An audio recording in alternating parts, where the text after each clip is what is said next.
Good evening, ladies and gentlemen. For what, one way or another, is the last meeting of the municipal year, even if we do have a part 2 on Monday. Right, a couple of housekeeping notes. First of all, there is no fire drill planned for this evening, so if the fire alarm does go off, it's probably a fire, although it might be an overheated wire. In that case, the Democratic Services Officer will ascertain a safe route out of the building, hopefully come back and tell us what it is, and we will then leave the building by that route. As everyone will know, the Council generally webcasts these meetings. Sometimes it even works. Now, may I ask whether anyone else is planning on recording the meeting? That's not to stop you, but simply so that we know whether it's taking place. I don't see anyone, so I assume that's a no. Now, everyone will have had a recent memo referring to the PERDA process. That's more relevant to other committees because, as we all know, planning and licensing are quasi-judicial meetings whereby political considerations do not enter into it, whether or not it's the PERDA period. We will come to the agenda for this evening. For item 1, apologies for absence. Do you have any apologies? Councillor Perry. On behalf of Councillor Prendergast. Thank you very much. Any others? Councillor Round. Councillor Stockwell. Thank you very much. Any others? No. Right. Notification of substitute members. Councillor Perry for Councillor Prendergast. Thank you very much. Anyone else? No. Notification of visiting members. I see Councillor Garton. What item, please, Patrick? Good evening, Mr. Chairman. Good evening, committee. Item 14 I would like to speak on. I reserve my rights for item 17, but I probably will not speak on it. Thank you very much, Councillor. Move to item 4, items withdrawn from the agenda. Are there any withdrawn items? Sadly not. Date of adjourned meeting, which we may well need, will be Monday the 30th of April. I did try and hold out for Thursday the 3rd of May, but sadly that wasn't allowed. Item 6, any business the Chairman regards as urgent, including the urgent update report as it relates to matters to be considered at the meeting. Is it agreed we take the urgent update report? Thank you, members. Item 7, are there any disclosures by members and officers? No. Item 8, disclosures of lobbying, we will take as and when. Item 9, to consider whether any item should be taken in private because of the possible disclosure of exempt information. We do have an exempt appendix, which if any members wish to interrogate, which relates to the enforcement tracker, we will obviously have to take that in part 2 if members wish to discuss that item. Moving now to item 10, minutes of the meeting held on the 5th of April. Members will have seen those minutes. Are they agreed as an accurate record? Thank you. I will sign those later. Item 11, presentation of petitions. Do we have any petitions? None. That's fortunate. Item 12, deferred items, page 7 and 8. Are there any updates on those deferred items, Mr. Bailey? Not at this time, Mr. Chairman. Thank you. Thank you very much indeed. We will now proceed to the planning items for this evening. I have amended the original order of running slightly to take Church Farm Oldcombe Hill first, as Oldcombe Parish Council have their annual parish meeting this evening and obviously want to be able to leave for that. So we will start with item 19 on page 108. I do apologise that we are suffering some IT problems due to incompatible equipment. And hopefully it will sort itself out, but currently we do not have the screens available. Nevertheless, I do intend to proceed. So when the officer comes back, I will ask him to introduce the report. Mr. Owen, are you doing this, or, no, or Mr. Bailey? Mr. Bailey. don't give it much time. You don't have time to worry about if it's going to take long. Okay, we think we might be able to get this working in a moment, so I'll give him a couple of minutes to see. Apologise for this.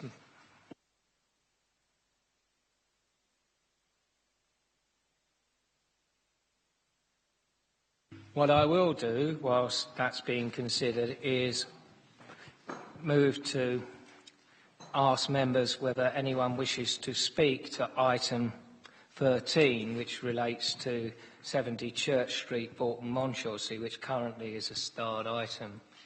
Councillor Mumford.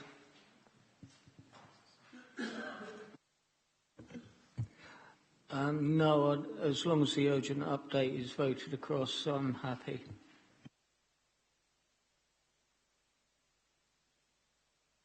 Direct their attention to the urgent update, which is the first page on 70 Church Street, the first page of the urgent update, so that members have all read it and familiarised themselves with that update.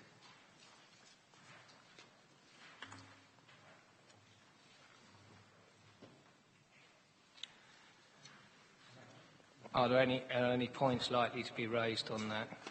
No, in that case, Mr Osborne, you've heard that members are not inclined to have the application introduced and are not likely to speak to it. Do you waive your right?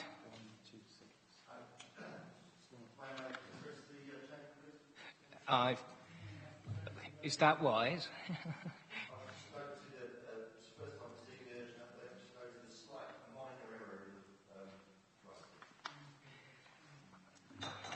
Could you... No, come. What's the error?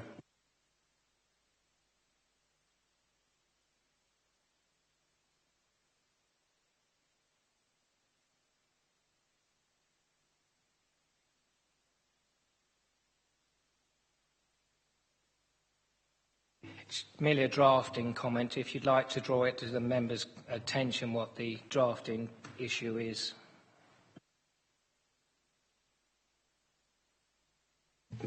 Thank you, Mr Chairman. The Section 106 agreement that was issued to us today from the Council's legal team, and where it notes the restriction on the units for age over 55, the very last few words are not included within the Section 106. It stops at the word package, and then the words to be agreed with the local planning authority are not actually in the wording of the Section 106. I've just noticed this in looking at the update just now. Thank you. In that case, that is a material issue. I think we are going to have to discuss, have this introduced in due course. I was trying to remove that. How are we doing on the IT? Yeah, I think we're... Okay, I'm going to complete this one as we started it. Would you like to just briefly do Bolton, Monchelsea, Church Street? Sorry, I've just set the system up. It's purely the issue about the Section 106. Okay, hold on. My attempt to speed things up has confused matters. We will return to this shortly. I apologise, Mr Osborne. I did not expect there to be an issue on that. We will proceed with Church Farm as it's ready, and we'll come to yours next.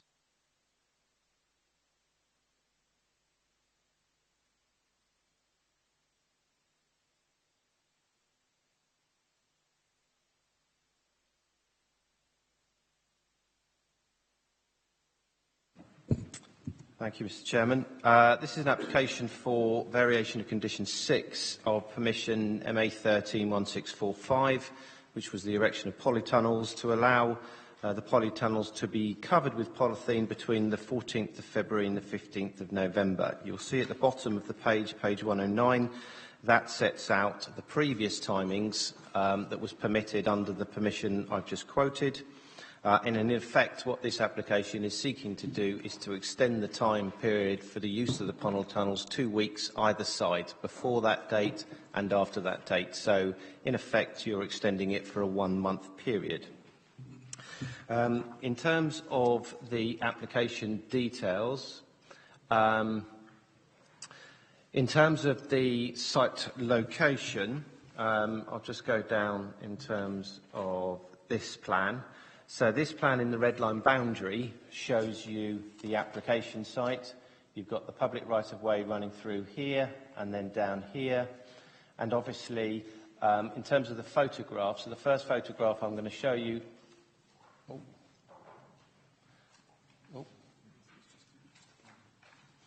First photograph I'm going to show you is looking northwards in this direction. Then the others will then follow down this footpath, looking back at it, then looking north along this line along here, and then looking south along here, just so you can get some orientation on the plan. So in terms of that first photograph, this is the first photograph that I show you, so it's looking at that northward direction. This landscaping here was required to be put in under the previous consent, and you can see that that is now beginning to establish.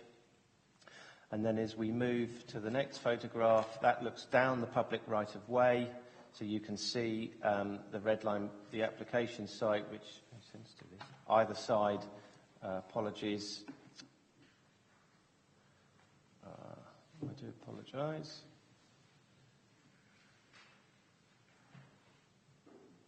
Right, so it's looking down the public right-of-way here, and then the next photograph is just looking slightly further down that public right-of-way. You can see just in here, that's the same photograph looking down that. So, in effect, the impact will be considered the same, albeit it will be for an extended period of time. So that 2 weeks before, 2 weeks after. And these are just further photographs, again, along the public right-of-way, showing the sites, and then looking north, and then looking south in this photograph here. So, in terms of the report, sets out the key rationale for the need to extend the season in terms of the competition from foreign imports, in terms of the policy support, in terms of agriculture. It assesses in terms of what that impact will be, because remember, you're not considering the whole scale use of the polytunnels. You're considering what the impact would be for an extra 2 weeks at the start and at 2 weeks at the end, because they've already got consent and are set out in the papers. The officer's report concludes that the application is acceptable for the needs of the farming industry, to support the rural enterprise, and that the landscape impact is considered to be minimal in terms of the impact that's already established by the established consent. So therefore, on that basis, the application is recommended for approval as set out in your papers. Thank you, Chairman. Thank you very much, Mr Bailey. I'm just going to ask the legal officer to explain how public speaking works this evening. Good evening, ladies and gentlemen. This is a short announcement for members of the public, and in particular those who are speaking on an item this evening. As you've just heard, the item is announced by the chairman, and then the planning officer introduces the item. The chairman will then call the speakers. When you hear your name called, please could you come forward to the table in front of you and take a seat. To speak, press the middle button on the microphone. You do not need to hold it down. The button will turn green, and the ring around the mouthpiece on the microphone will turn red. You will have 3 minutes to speak, and you'll see your time counting down on the screen here. At the end of the 3 minutes, the chairman will tell you when your time is up. Once you've finished speaking, please press the middle button again. It will turn white, and then return to your seat. You may hear some of the speakers referred to as visiting members. They are members of the council, but they don't sit on this committee. They also have 3 minutes to speak, but they have no right to vote on any of the applications. Thank you. Thank you very much indeed. Our first speaker this evening is Ms Banham, an objector.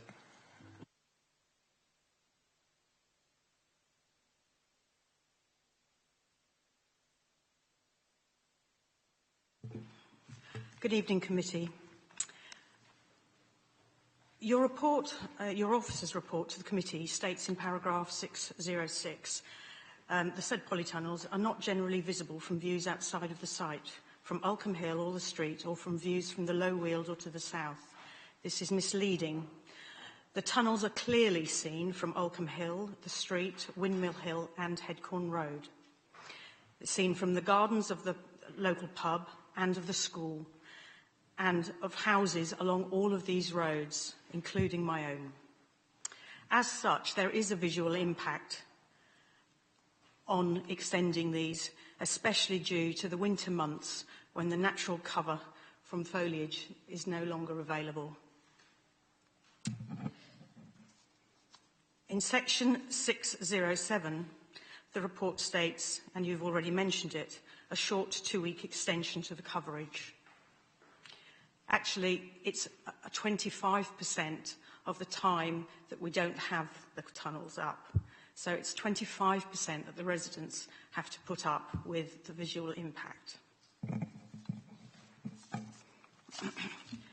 In section 402 in the officer's report, it refers to alleged breaches to current conditions. Liaison with your own enforcement team would confirm that there have been a number of complaints by residents over the years relating to the consistent breaches of the current conditions imposed by this committee. The polytunnels have year on year consistently been put down late and erected early. In correspondence with Sue King at NBC Enforcement, she stated in regard of lack of enforcement regarding the latest breaking of current conditions. If the condition was not imposed, then the polytunnels may well be in situ all year round. Likewise, if the conditions stated the 1st of February, they would likely to be covered in January. Your own enforcement department clearly accepts that they will continue and be used for 12 months. The NFU, British Summer Fruits Association, have a code of practice for the use of polytunnels. One of those codes says that the plastic should be removed for 6 months of the year, members of which make up the vast majority of fruit farmers. This certainly puts the need in any business need for such an extension. If the applicant's competitors abide by this code, why does this need to be extended to 9 months when the advice by the NFU and the appropriate association don't feel it's necessary? If this is approved, there will be a precedence for the first of many rural parishes that will come forward to argue against these conditions being extended. Okay. Finally, I just ask you to refuse this extension and enforce current conditions. I'm going to have to ask you to stop at that point. You'd almost finished. Yeah. Right. We now move to Councillor Kenwood of Oldcombe Parish Council, please.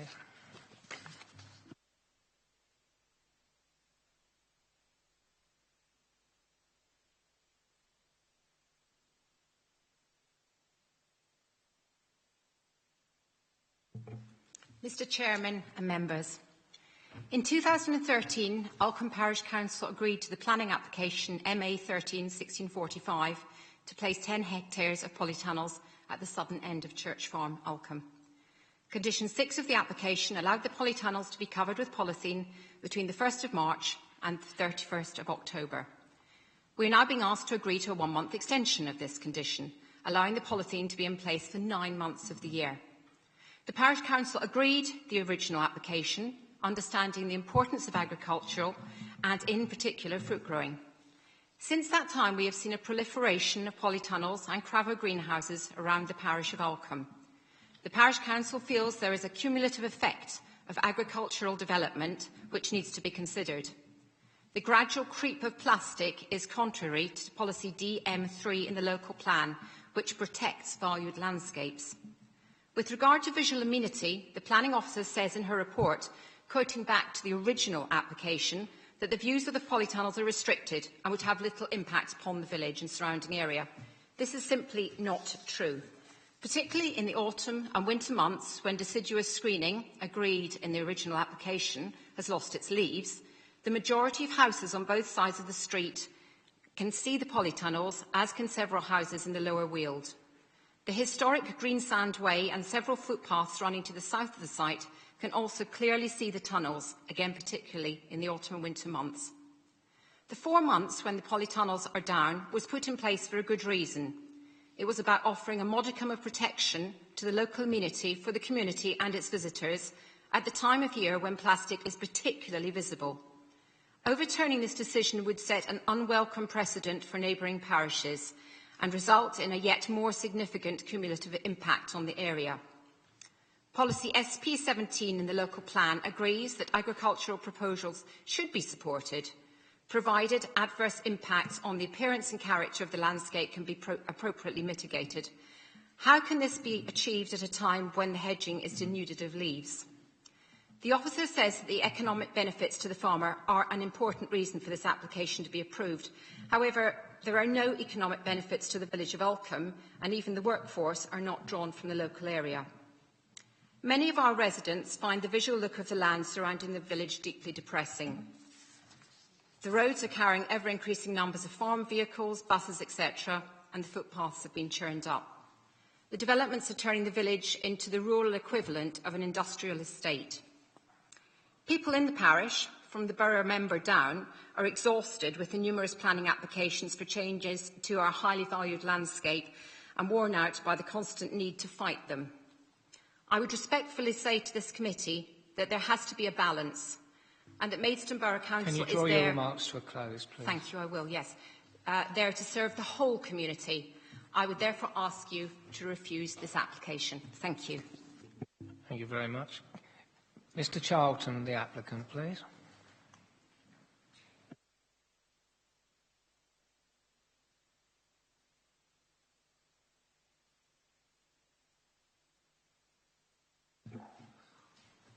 Chairman, ladies and gentlemen, good evening. We would like to extend the covering season of tunnels by 2 weeks at either end of the season for the following reasons.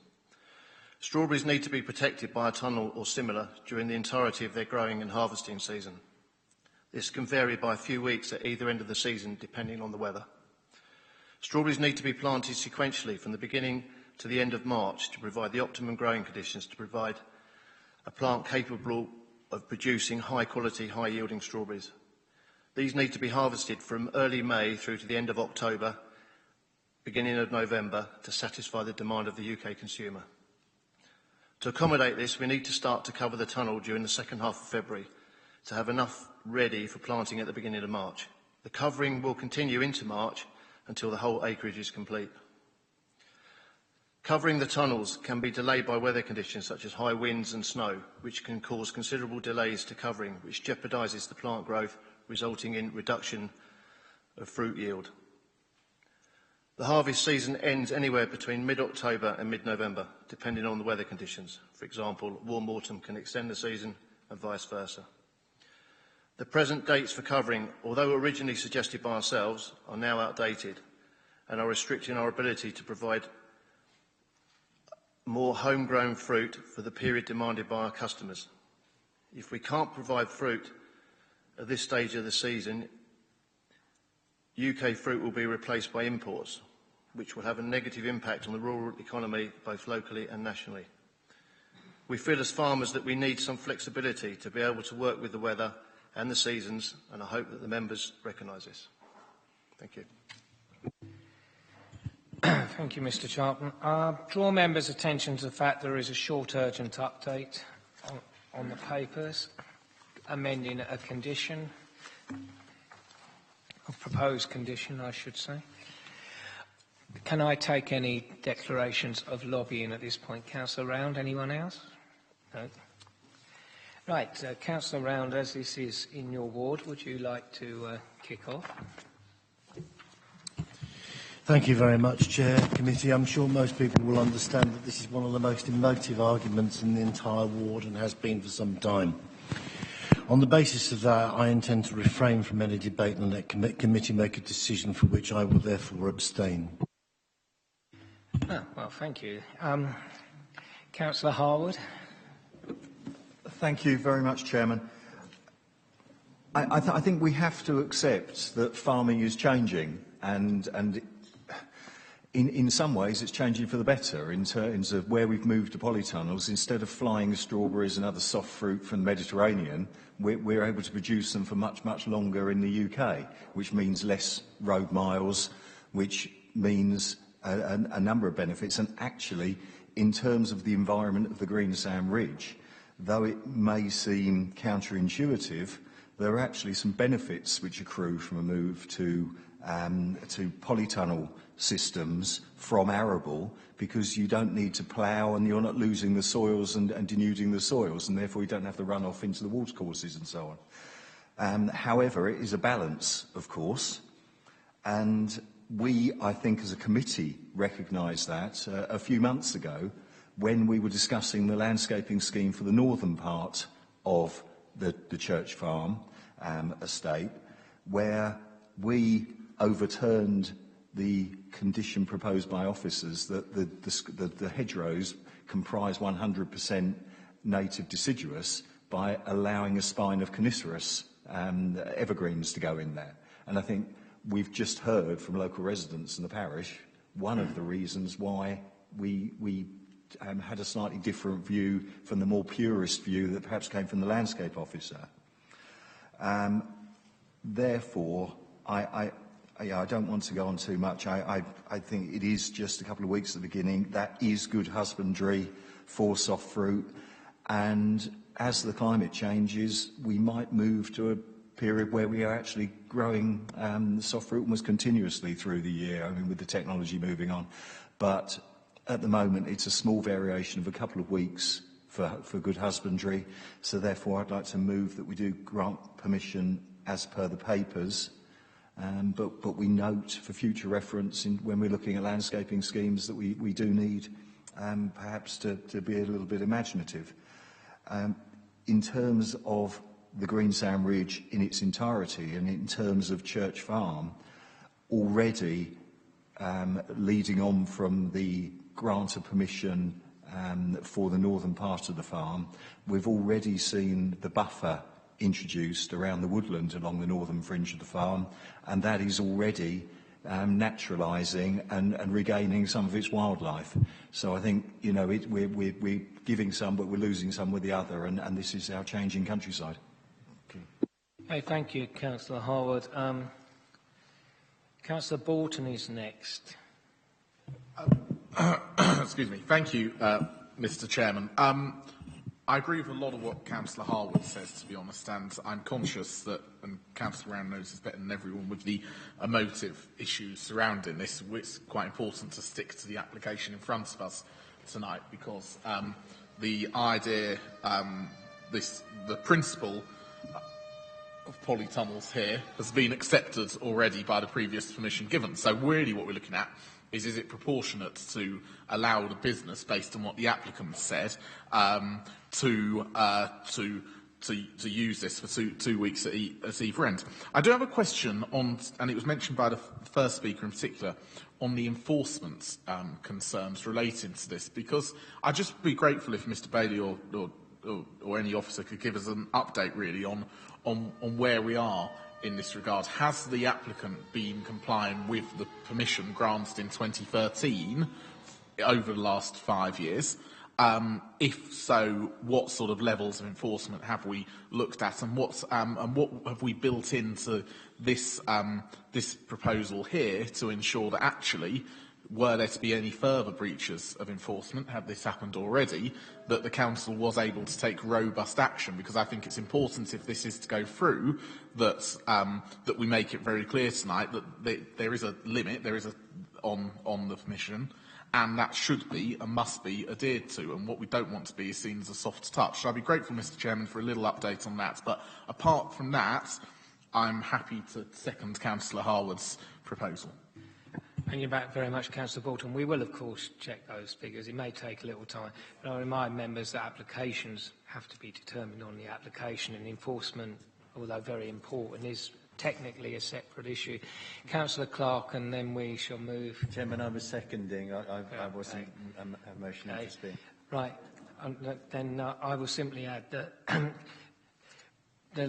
there may or may not be landscape concerns, but the issue, unfortunately or otherwise, would have been or should have been addressed when the principal consent was granted, and unfortunately it is not really possible to argue that the extension has a fundamental impact on the landscape of the area.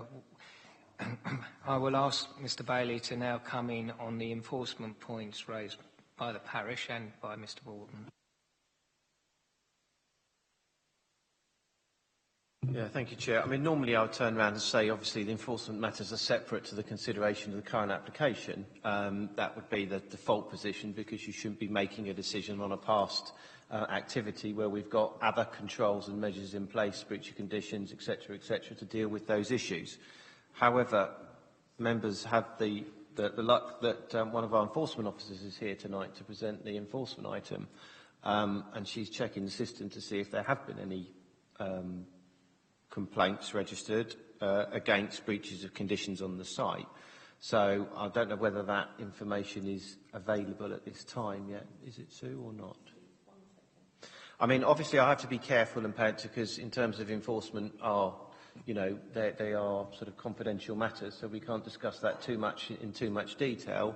But in terms of whether there have been breaches, I think that could be an issue that we could likely say yes, they have. But I would add that the reasons why they may have been is for the pure reasons that the applicants have just stated in that particular reason. But I can assure you we do have robust powers that enable us to use breach of condition notices if they're breached. But again, we have to look at the proportionality in terms of is it proportional? How was the breach? Was it just occurring in this time? It's not just a question of saying it's breached that condition, we must serve a notice. We have to sort of take into consideration there may be mitigating factors why that's occurred in this particular instance, and you have to use those enforcement powers wisely, and because you have to take each on its own individual merits. So that may just give a round. Thank you.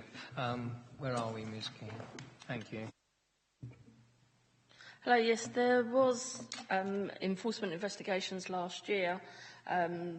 Unfortunately, they came in just 2 weeks before the polytunnels were allowed to be erected, which kind of ties the council's hands in the fact that any breach condition notice that we would serve takes 28 days to kick in.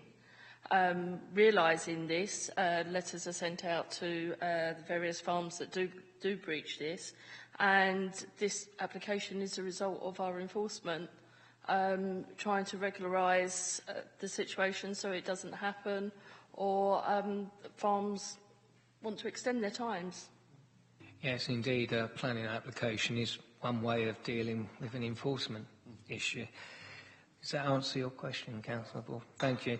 I think the motion has been proposed and seconded to approve with the urgent update with the amendment to the condition.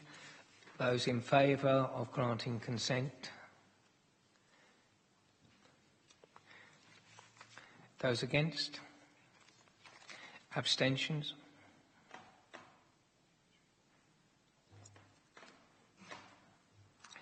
Right.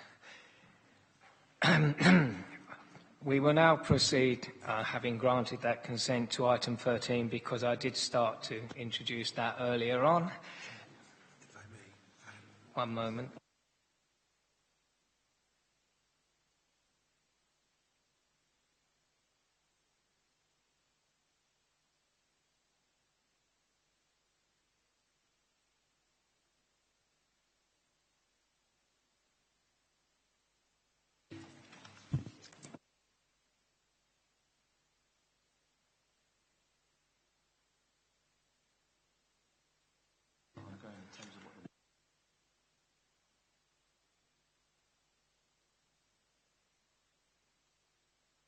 Very briefly. Right, we will have this item introduced very briefly, as I think it is merely a technical issue with the Section 106. So, Mr Bailey. Thank you, Mr Chairman. Members, wasn't proposing to do a presentation on this because members had previously resolved to approve it on the 16th of March 2017 for this design, and effectively there hasn't been a lot of changes apart from the adoption of the local plan. However, notwithstanding that adoption of the local plan has introduced one very key element, because members will be aware that, if I can turn your attention to page 20, Those are the minutes from the committee of the 16th of March where it was resolved to approve this application, and you will note that there was a 20% affordable housing provision. When the local plan was adopted, the strategic policy manager did a clarification to policy SP20, which members will know about, which effectively clarified the position with regard to affordable housing provision on C2 uses, on C2 use sites. Now, this application is for C2 use, and the clarification to policy SP20 clearly sets out that it was not the intention of the policy to apply affordable housing to C2 uses.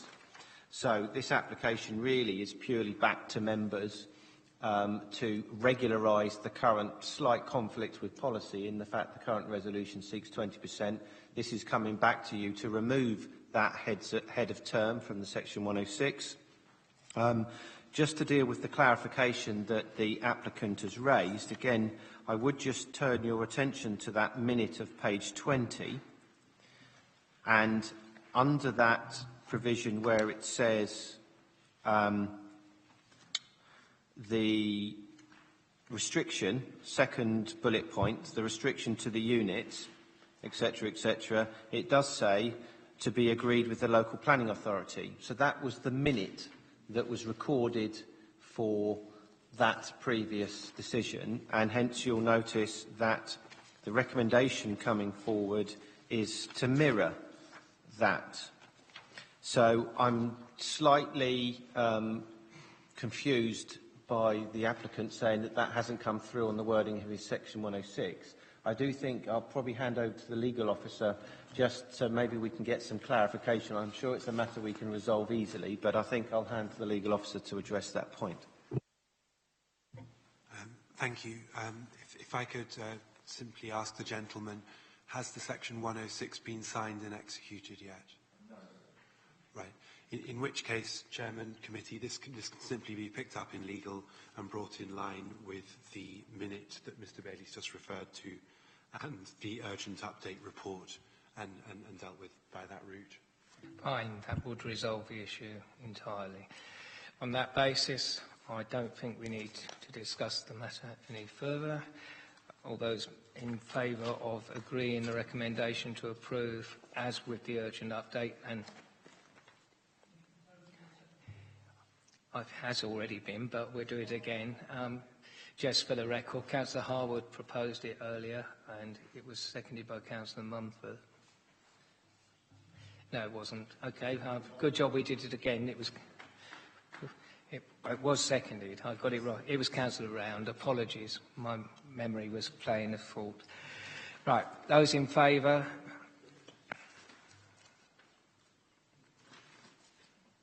That's everyone. Hey, have a nice evening, Mr. Osmond. Right. Now we return to the running order of the agenda. Oh, you're here for something else. Okay. Item 14, page 44, land to the west of the Windmill Lane, Ihorn Street. I fear this may not be quite so easy to resolve. Thank you, Chairman. It's me again. This is an application for the erection of 10 dwellings and associated works, including associated garaging and construction of access road. This is land to the west of Mill Lane, Ihorn Street. So just taking you through the application details. This is the application site. You've got Ihorn Street along here. Ihorn Street, I do apologise. And then you've got, in terms of, you've got Windmill Lane that runs just down this particular, down here. You've got the village hall here, and you've got the Windmill Inn public house here. This application, this sort of detail is taken from the local plan, from SP14, and this is the site area included within here. That's an allocation site in the local plan. Is policy H163, which allocates the site for up to 15 dwellings, and this application is for 10 dwellings, so obviously it is at a lower number than advocated in the local plan. Just turning in terms of the photograph, unfortunately I did have another photograph before the equipment failed, and that's on my laptop, and that's one I can't show you here. But obviously residents and members will be very aware that Ihorn Street in this locality is flanked by mostly listed buildings of the Grade 2 nature. You've got, right next to the entrance here, you've got both Grade 2 listed buildings, and they then carry on either side. You've also got the conservation area within that locality, and again, unfortunately, that was shown on my previous photograph, but I'm making reference. So in terms of the key considerations of that site would have been settings to the conservation area and settings to the listed building. However, I add into that context, this site was approved by the inspector in the local plan as an allocation site for up to 15 dwellings. So the principle of residential development was accepted at that particular stage.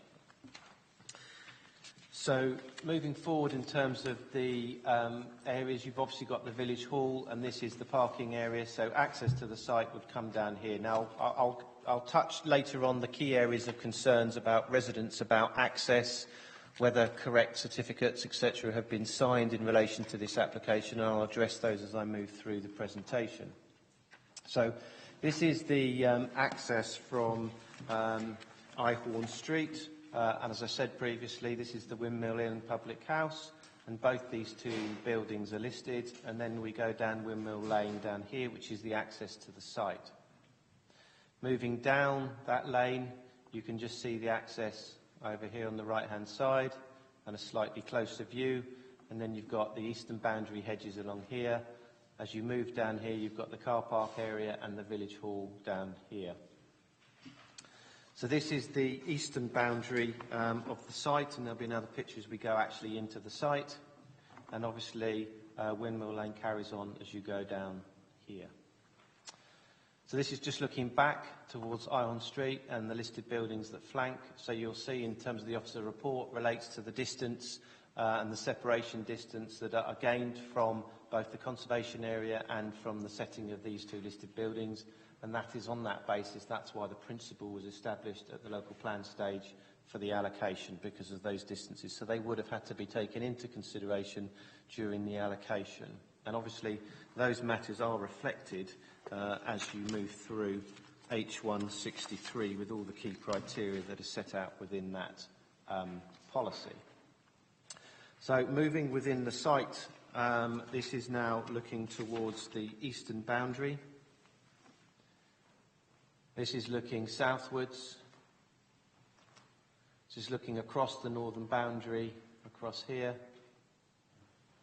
And this is looking across the site eastwards. You've got the village hall here, and you've got the access road that comes up to here, and that's that eastern boundary along here. So in terms of turning to some of the key areas of concern with the application, obviously in terms of this plan is quite a good plan because it clearly highlights this key area in terms of access. So in terms of this access is actually owned by this property here, which is owned by, I'm led to believe, by Enterprise Inns, who are the owners of this public house. And obviously this site has access rights over this piece of land. Now, the applicant has served Certificate C on the planning application. So in terms of the planning considerations, they've served the correct certificates, and they placed an advert and notified the owners because there is an unregistered piece of land within that, hence that's why they served Certificate C.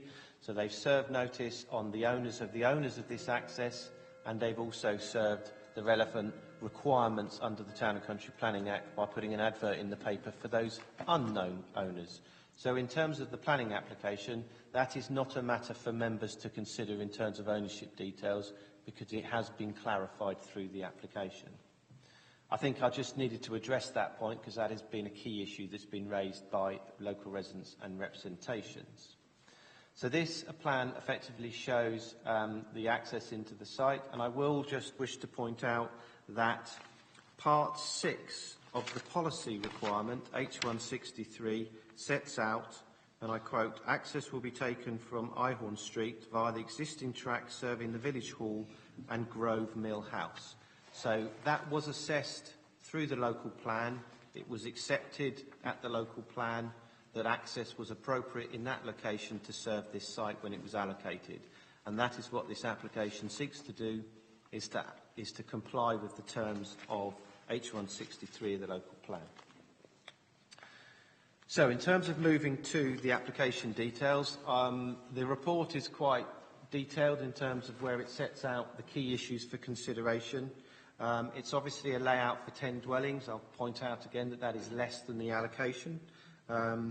So in terms of the H163 policy, there's obviously a set of criteria that you have to go through in terms of meeting the terms of the policy. The officer's report goes through that in detail. These are individually designed dwellings. I'll come back into that in a bit later and show you in terms of the design quality that's come forward. So they are using high quality vernacular materials. In terms of the requirements of the policy to retain the buffers areas, you'll see to the western boundary this hatched area to the buffer area. The application seeks to retain the hedgerows that surround the site, and it's also accompanied by a detailed landscaping scheme. And obviously these houses front onto, in terms of this central spine road, there is a tracking diagram which shows how refuse can access into the site, and obviously this fork enables vehicular refuse to come in and reverse in this particular area and then pull forward on the site. So in terms of a lot of those details have been submitted for the application. I'm not going to go through every plan here. It's just to give you a sample of the houses, and you will note that these are all individually designed dwellings specific to each individual plot.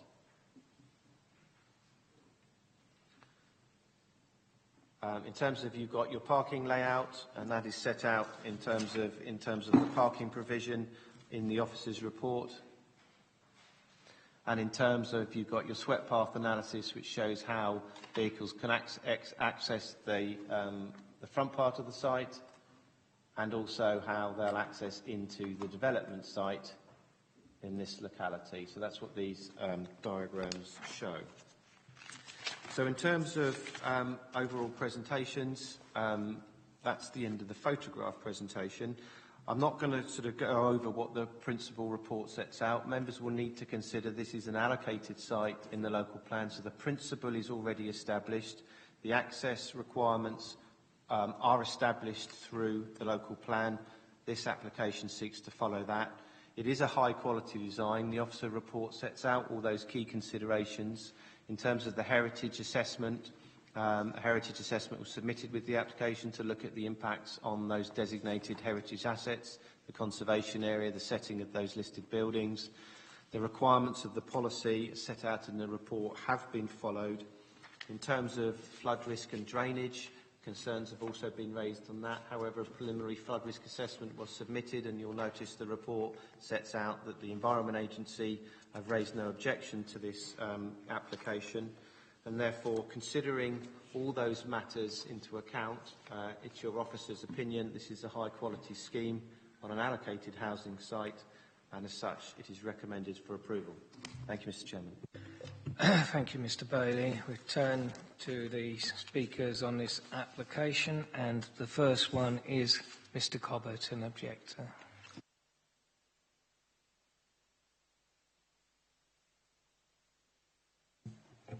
Hello. Right.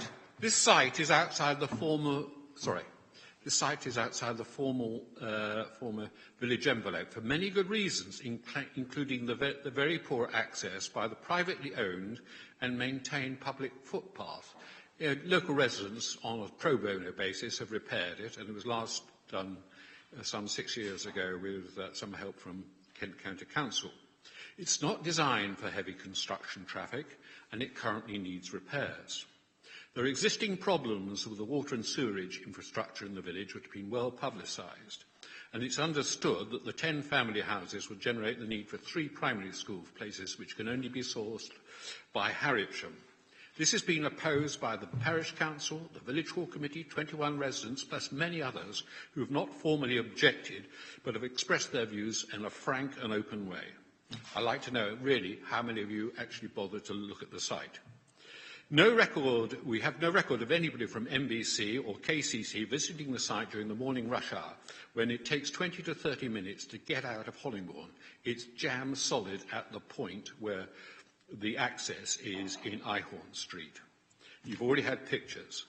The houses seem to be around the £1 million mark, looking at the properties which have been recently sold in the village, and this is the third development proposal for Hollingbourne outside of the formal village envelope, which offers no affordable housing for Hollingbourne, which I think is a bit of a disgrace.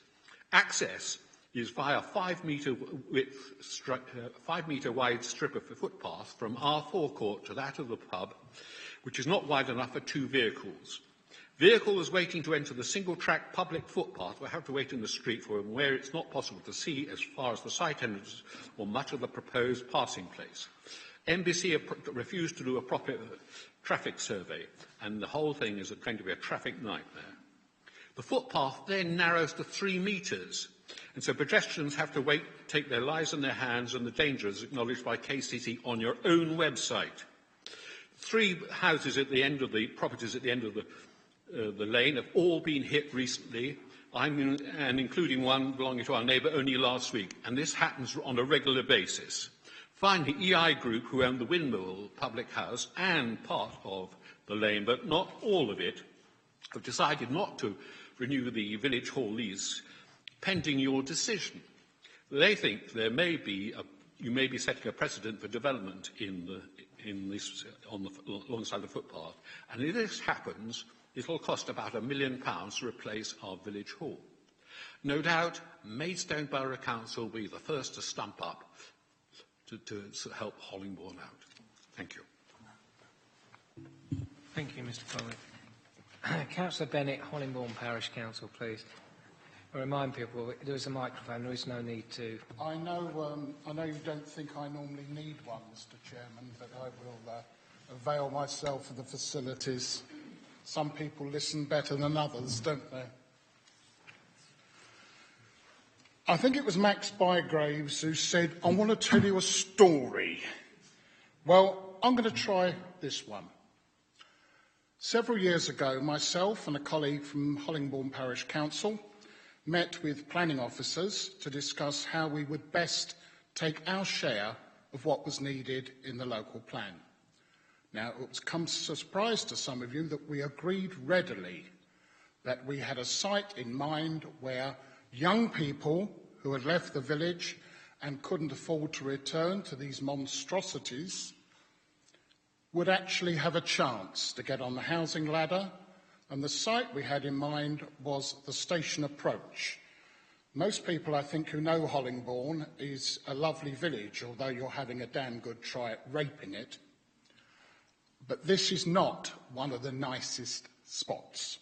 So we said, that's what people in the village have told us that they want. So that's our argument. Now, ever since, the planning officers appear to have acted with the attitude of a 2-year-old. I'm sorry, I'm not having that. Whatever you tell them. I'm sorry, Councillor Bennett, you will not insult anyone in this room if you speak. Stick to the planning issues. Thank you very much, Mr. Chairman. There's plenty of those. They have acted with the attitude that whatever we tell them, they do precisely the opposite. I'm sorry you can't accept this, Mr. Chairman, but it's a clear truth in villages like ours. If you represented one, you might actually I'm sorry, that's the end of your speech, Councillor Bennett. It's not. It is. I'm not it's going... Not. You will stick to the planning issues, not insult members of this committee, or you will stop. What your idea of the issues are things you don't like to hear. Right, that's it. I'm sorry, you finished. You finished. You have finished. Go. Which one is that? I can't. It's not working. How do we get a quart into a pint pot? I'm sorry. I've told you you have finished well, I'm not your stopping, Mr. Chairman. You are just making. Well, that's nothing new there then. I'm sorry, Councillor Bennett, you are not coming to this committee, you are not insulting officers and members, you are leaving that chair so that presumably someone else more rational can speak, because I'm not having you coming here and doing this. And I will be complaining to Hollingbourne Parish Council about your breach of the Members' Code of Conduct for parish councils. Well, so would you please leave, because we will not be continuing with this discussion until you get yourself out of that chair. Hope you do well at next month's election, Mr. Chairman. That rather proves my point.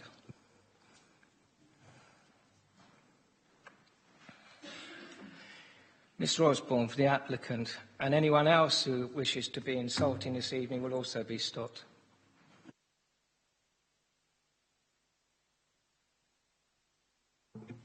Good evening, Mr. Chairman and members of the committee.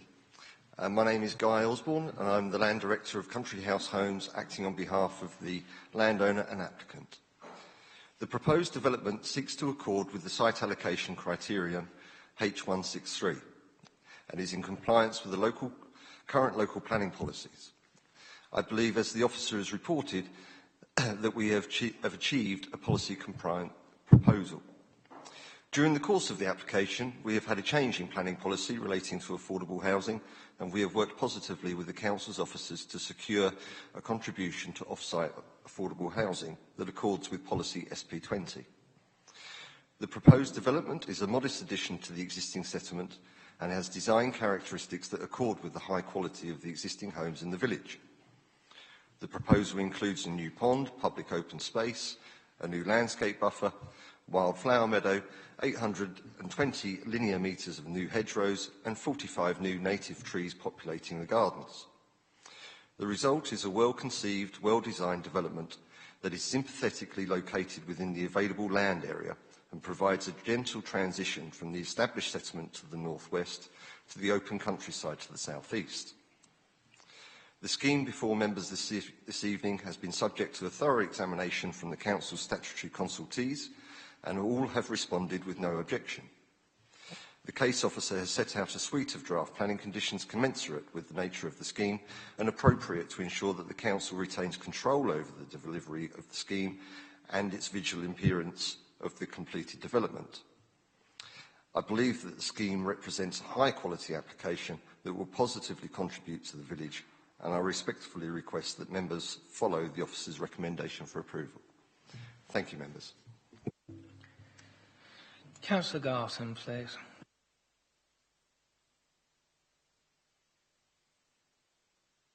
Mr. Chairman, members, you know me as a councillor who's rarely before you opposing development. Last time I even lobbied you to permit an application against the officer's recommendations. So when I oppose a plan, you can be sure that I do so right from my heart, because there's a lot of public concern on this occasion. I know that you want planning reasons, and I give you 3 planning reasons. The Maidstone plan marked this site for 15 homes. Only 10 will be built. This is a reduction of 30% of the possible land area. This sets a dangerous precedent. If we continue at that rate, we will not be able to fulfill the local plan. We will provide 11,000 houses instead of 17,000 houses. Number 2, 18 months ago, I went door to door asking the community about developments in the village. There was one common answer by 90% of all respondents. We need more affordable housing in the village for our children. Without affordable housing, the village will die. It will be an assembly of old fogies and commuter dormitories. Kingswood has a brilliant little estate of less than 10 houses where people with local links will be given preference for affordable housing. I cannot accept the developer's contention that registered providers would not take on this small number of dwellings in this location. Affordable homes is what Hollingbourne desperately needs, not more villas and dormitory. The current application will not serve the village. Finally, 3, my third point. The transport issues, the transport statements referred to the access, the public footpath, the public highway. No statements were made by Kent Highways regarding the estate, the proposed estate itself. I put it to you that nobody considered the conditions within the estate, and the officer in charge of this case admitted to apply Maidstone's own planning guidelines regarding refuse vehicle access. It is proposed that the MBC refuse truck drives forward into the development, turns and exits forward out again. So the proposed turning fork for the bin lorries at the current illustration is about 7 to 8 meters wide. We even saw in that area on the illustration parked cars. Now, when we set our car test, we were required to make a 3-point turn in a car less than 5 meters long on a road of a minimum of 6 meters wide. The car was shorter than the turning place. Here, the developer tries to tell us that an 11-meter-long rigid lorry with limited rearward visibility can turn in a 7-meter area. I don't have to tell you that I worked for 24 years in road haulage. You clearly can see that this is not possible. I gave you 3 reasons for planning reasons based on Maidstone's own rules, policies. I hope you will refuse the application. Thank you, Councillor Garton. Right, I draw members' attention to the fact there is not an urgent update on this, so don't go looking for one. I will take declarations of lobbying. I think we've all been lobbied on this. I'd be surprised if anyone hasn't. Anyone not been lobbied on this? Anyone not been lobbied? Okay, we all have been. Oh, apart from Councillor Perry. No. Note to lobbyists in future, do include substitute members of the committee. Right, I think most of the comments made relate to highway and access issues. I will ask Kent Highways to comment, and also whether you have any points on the internal layout of the site. Thank you, Chairman. It's a point already made, but I think it's worth re-emphasising that Windmill Lane itself is not publicly maintained highway. Therefore, the main focus of the Highway Authority's comments have had to be centred on the implications that the development would have on Windmill Lane's junction with Einhorn Street and the wider highway network. Now, the junction itself has a very good crash record, in that there have been no crashes in the recent past. Furthermore, the swept path analysis submitted by the applicant has shown that a refuse vehicle can manoeuvre in and out of the junction, even when accounting for the parked vehicles. I note the comments of the speaker on the credibility of that swept path analysis, but that has been checked by ourselves. It uses a conventional software package. We are satisfied that that provides an appropriate representation. As we are in terms of the refuse vehicle being able to turn within the site itself and leave in a forward gear, which is a very important highway safety consideration. The width of Windmill Lane is undoubtedly restricted in that it doesn't facilitate two-way traffic flow.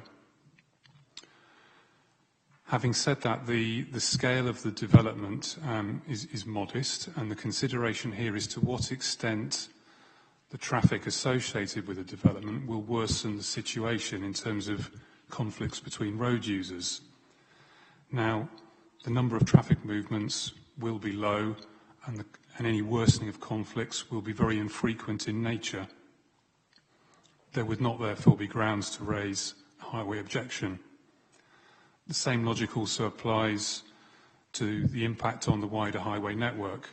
And certainly we hear the comments that have been made regarding traffic conditions in Hollingbourne generally and the congestion that exists. But it again comes down to how much the development would worsen that situation. And our conclusion is that it would not materially worsen that situation really. And all things considered, in the context of the National Planning Policy Framework, the impact wouldn't be severe and there is no grounds for a highway objection. Thank you, Chairman.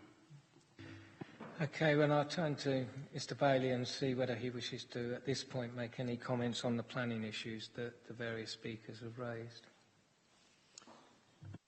I think the only thing I will, because members will have that debate, I think the only thing I would point out, someone raised the issue about the density being a ground to refuse. Again, I think members have heard me raise this many a time. Paragraph 4.189 of the local plan does clearly set out that the dwelling yield in the final column is an estimate, and i.e. the final column is saying approximately 15, is an estimate, and the actual number of dwellings on each site could be higher or lower following the detailed considerations of a planning application.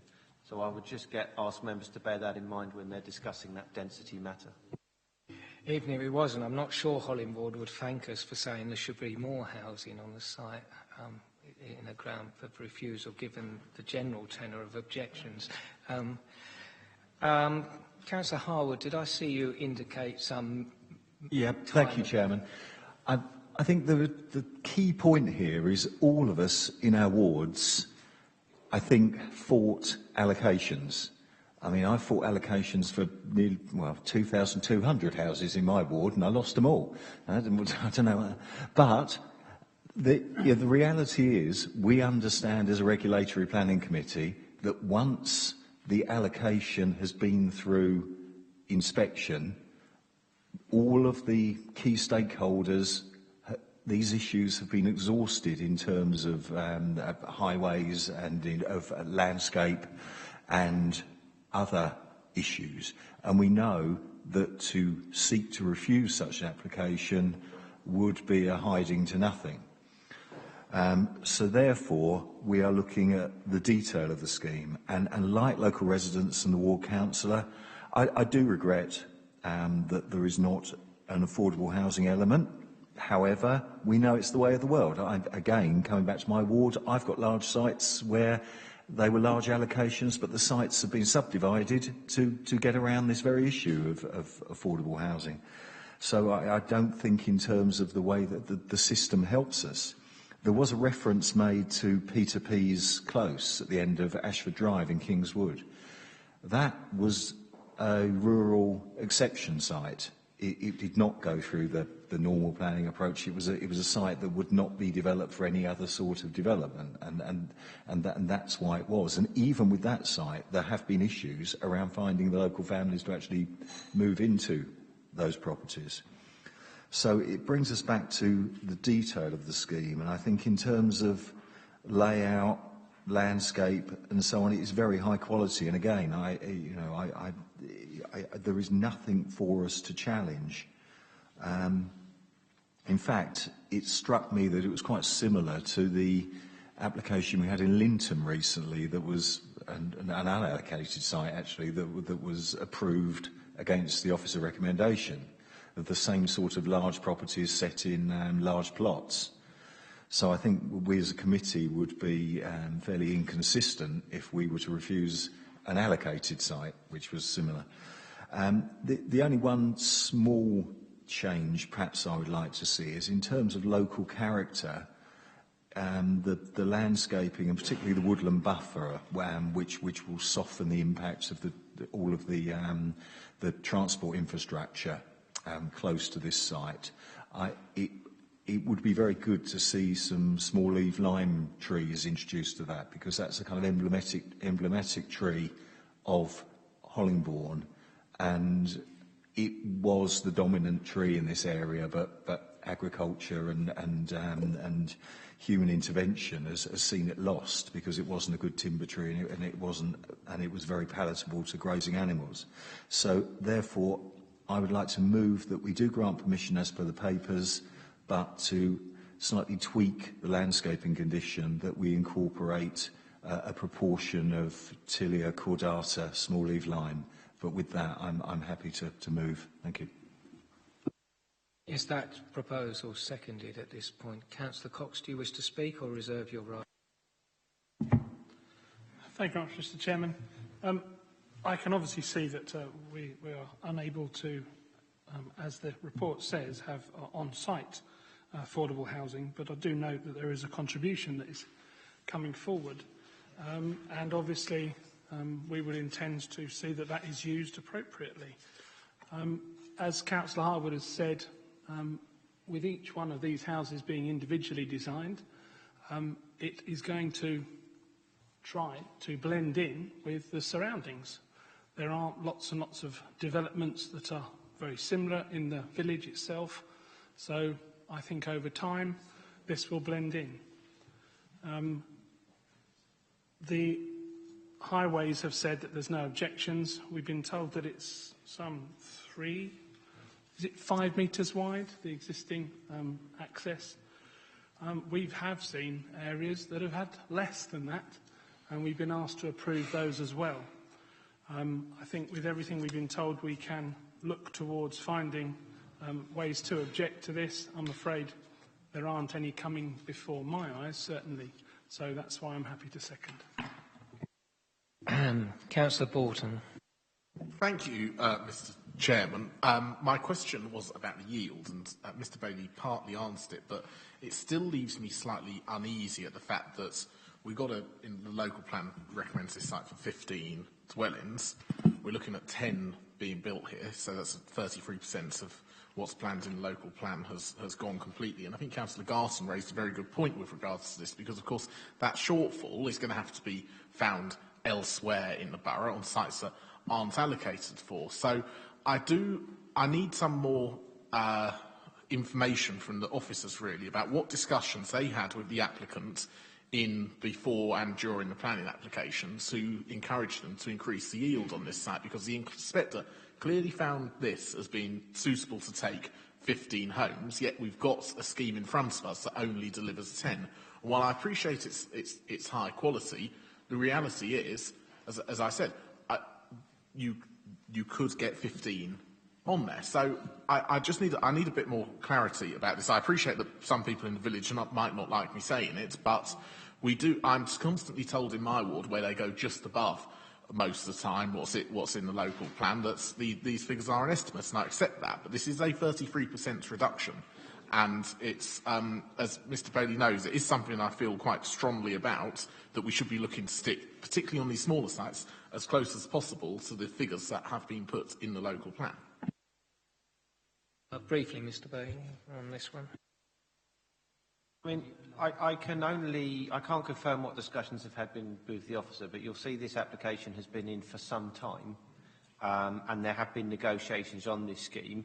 I would just point out the policy says approximately 15 dwellings, and when you're looking at a spatial strategy side, you're not taking into account, whilst you're looking at the spatial aspects about the proximity to conservation areas, the landscape impact, you're not actually fixing the detailed design. So that's why they are caveats within density. So you give approximate, so you can work out the yields moving forward, but you know, the results of an LVIA might conclude that it's not acceptable to have housing in that particular location and it is acceptable here. So hence that's why yields go up and down. And I can give you an example where the yield went up on the Sutton Road site, on the H17 site, where members approved, and you know that was an allocation for X number of dwellings, and a significant number more were delivered in that site than was shown in the allocation. So they do go up and they do go down, but let's not forget, when you get a planning application, you've got a lot more information to inform the detailed design and layout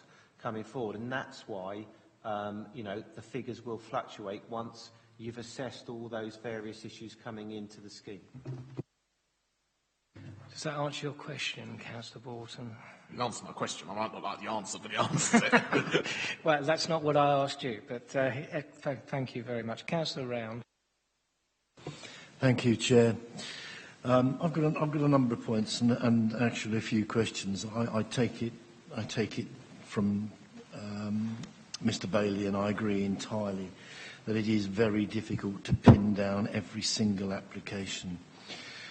But on the basis that there's a few short here, then everybody knows that Headcorn's probably offered 67 plus 15 plus 24 extra houses in the local plan already. So I think we can compensate for the shortfall on this one already.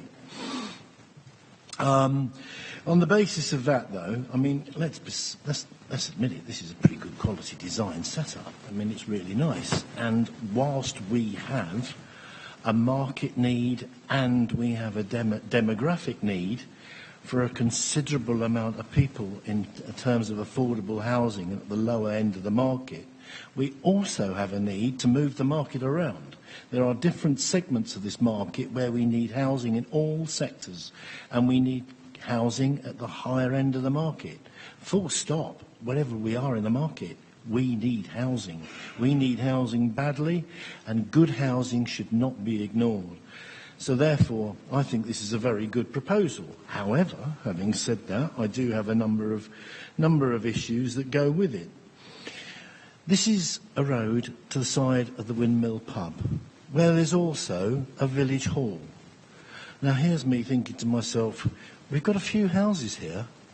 Surely there are considerable traffic movements from the Windmill pub and indeed the village hall at a considerable amount of peaks and troughs throughout the day, rather than a housing development that will only have one or two peaks throughout a period of a day. Is there any evidence to suggest that there are such peaks and troughs, and if so, what they may be? Or is there somewhere we can make an assumption? Because quite frankly, I think the housing has less effect than the pub and the village hall already do. So my points are that now we've proved that we can get a fire engine and a dustbin lorry down there. Now we've got a good development. I actually quite like the proposal. Thank you. I think there was one question there. Brendan, would you like to address the issue of existing traffic flows? Yes, I mean, in terms of peaks, I mean, the peak associated with the residential development would be first thing in the morning and last thing in the evening, pretty much the commuter peaks when people are heading out to work and coming home. I think it's reasonable to say that those peaks wouldn't necessarily coincide with those of the pub or the village hall. Thank you very much. I'm going to take the two speakers we've got, plus Councillor Harwood wanted to come back briefly, and then it's probably Councillor Mumford.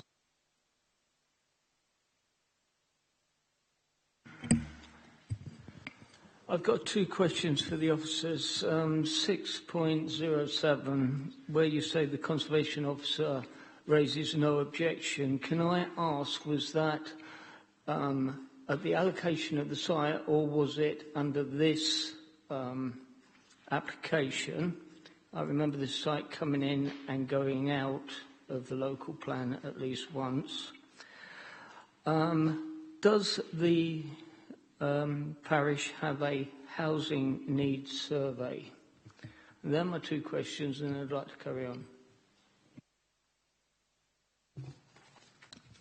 Can't answer the second one. I could answer the first one.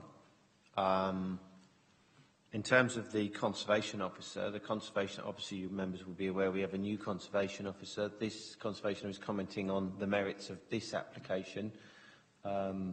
And obviously he would, as a conservation officer, would have due regard to the fact that it's an allocated housing site as well. Unfortunately, I can't answer that second question in terms of the local housing needs survey.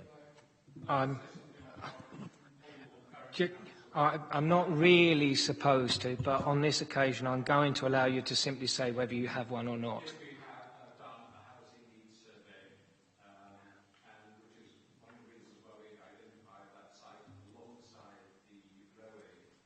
Okay, that's enough. Thank you. Right, thank you very much. And Councillor Mumford, you make it. Yeah, just for the residents, the application site does fall in the settlement boundary, SP14. What I'm looking at is we're all happy for affordable housing to go adrift to other locations.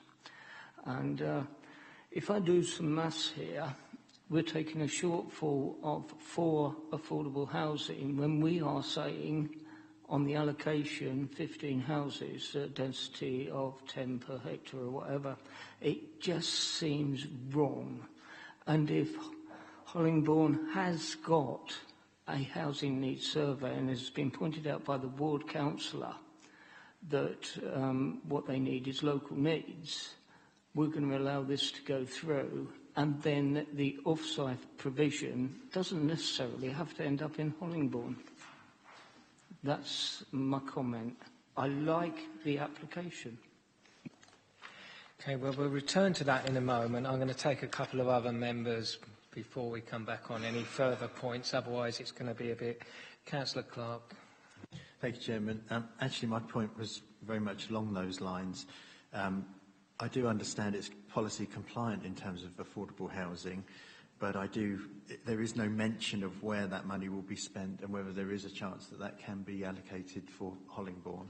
But given that it is compliant in terms of the way we set out the affordable housing off-site,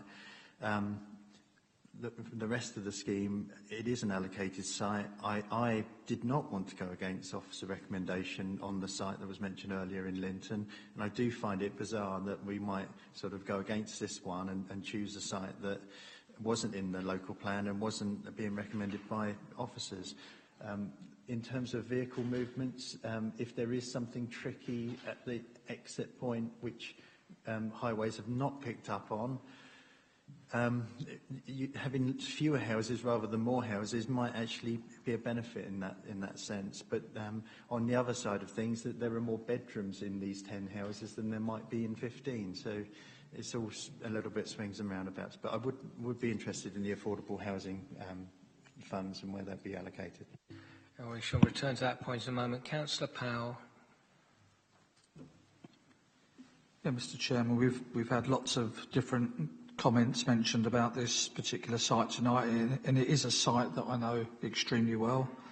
And yes, there is an argument that many people use the village hall and also the pub round the back, of which I'm one of them from time to time. The more concerning thing about this, and I think we've heard it from the parish council and a resident this evening, is the fact that land is offered which all the residents within this particular area are extremely happy with, and for whatever reason we're not looking at it, but we've decided to go for something, and I remember this application when it came in before, which is far more controversial. And I can understand the emotion shared by the neighbour who apparently has had his wall of his house hit 3 times. Well, I know this is not planning, but I think it's something that is relevant to this particular case. I'm sure that those cement kind of mixer lorries and whatever else are going to be taking further chunks outside of the side of the wall during the duration of the building. And I know that we can't actually kind of use that. But I think as a council, we do have to be more sensitive of the will of the parish councils and the local people in determining kind of plots of land before we go and upset the majority of the neighbourhood. And I know that's not a consideration, Mr. Chairman, but I think it is something that actually has to be said. In terms of reducing the 15 properties down to 10, just out of interest, what is the 5-year land supply at the moment? Would you like to? Yeah, I mean, it seems to be going up, doesn't it? So, I mean, obviously the 5 properties there is not going to make the slightest bit of difference. To be quite honest, the 10 properties wouldn't make the slightest bit of difference if they, in numerically. But I just think that we've got to be more sensitive, not as a planning, but certainly planning policy within the council to the wants, but more importantly the needs of the individual areas that are supported by parish councils. You may well be right, Councillor Powell. Unfortunately, Strategic Planning Committee did the allocation process, not this committee, and we are where we are. We wouldn't necessarily start from here, but we are where we are. A lot of the concerns, Mr. Bailey, have been about what might happen, and understandably, I mean, the community asset of the village hall. I mean, I know it's not included in this application, but a lot of local residents have quite rightly, I think, expressed concern about whether or not this development would lead to, dominoes falling. I know that this will be a separate application, but would you like to offer any reassurance to residents who are concerned about precedents being set? Would you like me to address that point and the issue about the affordable housing? Yes, the both local at needs? the same time, please. I think if I could refer you to 6.33, the officer's report, that does deal with that issue and sets out that it's been listed as a community asset, but that's a separate procedure to the determination of this application, and it shouldn't impact on the determination of this application. This is an allocated housing site. Members need to consider it on this merit. I would just pick up the point in terms of local needs housing, affordable housing, pick up the point Councillor Mumford raised. Quite right to say that SP14 does include this site as an allocation within the local plan, therefore it is within the settlement boundary. Were a case that the Parish Council wanted to come forward under policy DM13, there is a specific policy that deals with affordable local needs housing on rural exception sites. This isn't a rural exception site, it is an allocated housing site, it's not a rural exception. So if the Parish Council want to put forward evidence of their need, then they can do that and submit an application, and it could come forward outside the settlement boundary and be accessed on that separate policy, which it allows for that exemption to come forward. So if the evidence is there, the presumption is there. So if you can produce the evidence to the council, obviously we will have to choose which is the best site in order to accommodate the needs of the village, but there is a general presumption if the need's there, then the policy does allow that to come forward outside the settlement boundary. That's not the case in this site, and hence that's why you've got an off-site contribution that can be used to fill the affordable housing needs in the borough. Now, I could easily turn around to members and say, yeah, of course you could put a clause, a cascade clause, but that's not right for this site, for the reasons I've just set out.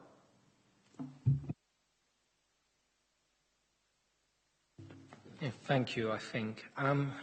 Councillor Harwood, I think you wanted to come back. Yeah, thank you, Chairman. I think you've obliquely referenced it, but some of the public speakers, and indeed I think in some of the councillors' speeches, have talked about this being a kind of officer scheme. But we must remember that this allocation, H163, was permitted by elected members of this council, a majority of elected members of this council. It was allocated by the members, not by the officers. And I think that's a really important kind of distinction to make. And that process is one of the reasons why we ended up at 10 units and not 15 or 18 or 20 or whatever, because of concerns around the impact of highway and noise from the HS1. It led to the demand for a buffer area alongside the transport corridor that we've already talked about, and that's why the wooded buffer is going to go in, and what is currently a square of improved grassland. And likewise, the concerns around drainage and flooding led to the wet pond in the Sustainable Urban Drainage Scheme, which is near the wooded buffer. So there are some reasons, apart from the value of the units coming forward, as to how this scheme was developed. If we remember back to the very long discussions and debates that went through the Strategic Planning Committee, went through the public inquiry, and then through the planning application as submitted, which evolved. Thank you. Right, I think that's given the application a fair, well, I don't know about fair, but a long discussion. I don't see anyone else indicating. Does anyone wish to amend the recommendations in any way? Right, so we have a recommendation on Addition to condition. Yes. Condition 4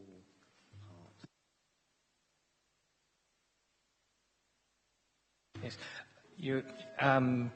We have an amendment to the landscape condition, if you'd like to refresh everyone's memory, Councillor Harwood. Yes, the landscaping scheme be amended to incorporate a proportion of small-leaved lime, and that's Tilia cordata, which is appropriate to this area historically. Thank you very much. Well, the recommendation on the papers as amended has been proposed and seconded. Those in favour, please indicate.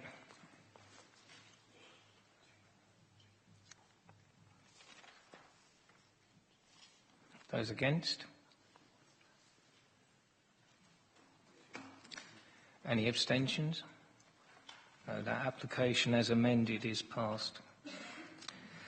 Right. Given where we are this evening, I think it's only right to review the likely progress of applications. Given the speed we are progressing at, or not progressing at, perhaps would be more accurate, it is unlikely that we will reach application 21, which is the Stables East Court, the Street, Detling. And it is also very unlikely that we will reach the next one, 23, 5 Southway, Sutton, Valence. So I am rolling those over now to the meeting on Monday, because there is no point keeping people here to 10 o'clock at night and then saying come back another day. So that is application 21 and 23 will be heard on Monday. I am not certain as to whether we will get to application 17, although I intend to try, but it is possible that we will not reach that application. So I'm giving you warning now. Sorry? Sorry, so what about 18 and 22? You just said you might not get to 17, so are you holding over 18? Well, I know 18 and 22 are applications with no speakers listed. I am going to ask whether anyone wishes to speak to application 18,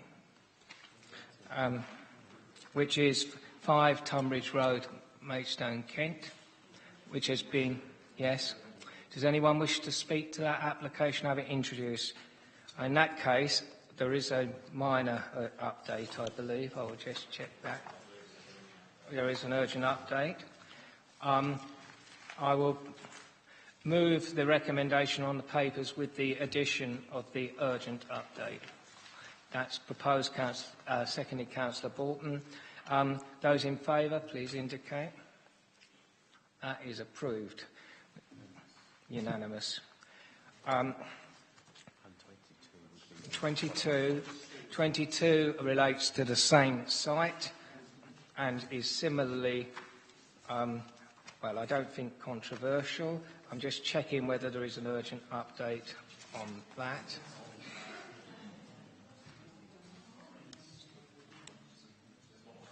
I don't believe there is. Anyone wish to speak to this? Or no, in that case, I will propose the recommendation on the papers. Is that seconded? Councillor Bolton, as your ward member. Those in favour, please indicate. That is unanimous. Right. We will now take off a break for 15 minutes and return just past 1:45. You can do? What's he going to do? We're reading that one. Well, that one I hope we can get rid of very quickly, as it will require only a brief introduction, as it's a member of staff. Very brief. Well, I want to get rid of it.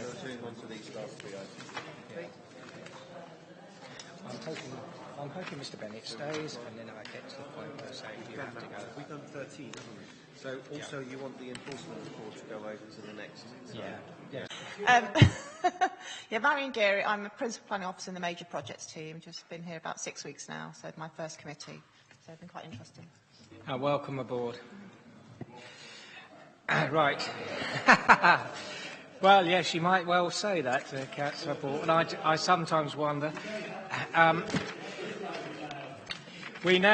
going to try and get rid of as much as humanly possible, so I'm going to item 20, which is page 99, I think. 124, sorry, I'll get that right in a minute. Sorry, 99 Sutton Road. I knew there was a 99 in there somewhere. Right, this is being introduced because it is a member of staff for the council, so we are required to briefly introduce it. Mr. Ryan. Thank you. Yes, this application is for a infill development, a 3-bedroom infill development in terms of the site location. It involves the demolition of the single-storey extension to the property, and the sort of new building is going in to that space there. Again, the new property in this space here. In terms of the photographs, you can see the sort of gap in in between the sort of two buildings.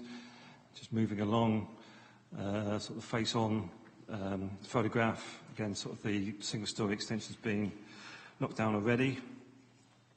And then moving along again, looking down the road. In terms of the elevations, along the top are the existing. You see the flat-roofed single-storey extension there, and just below that, the appearance of the new house. In terms of the floor plans, 3 bedrooms and open plan lounge on the ground floor. We haven't seen any comments in terms of neighbours, and the officer recommendation is to approve. Thank you. Thank you. There are no urgent updates, members, but I will ask if anyone's been lobbied. No lobbying. Councillor Cox. I'm sure you will have worked out, Mr. Chairman, that I am not the applicant, and I haven't been lobbied either. Indeed. Right. Therefore, I will propose the recommendation on the papers for approval. Councillor Harwood seconding. All those in favour? That's unanimous, so I won't ask for any further votes. That's approved. Sadly, I don't think the rest of the agenda will be so uncontroversial. We now move to item 15 on page 61, which is Iden Grange, Cranbrook Road, Staplehurst. Ask the officer to introduce the report.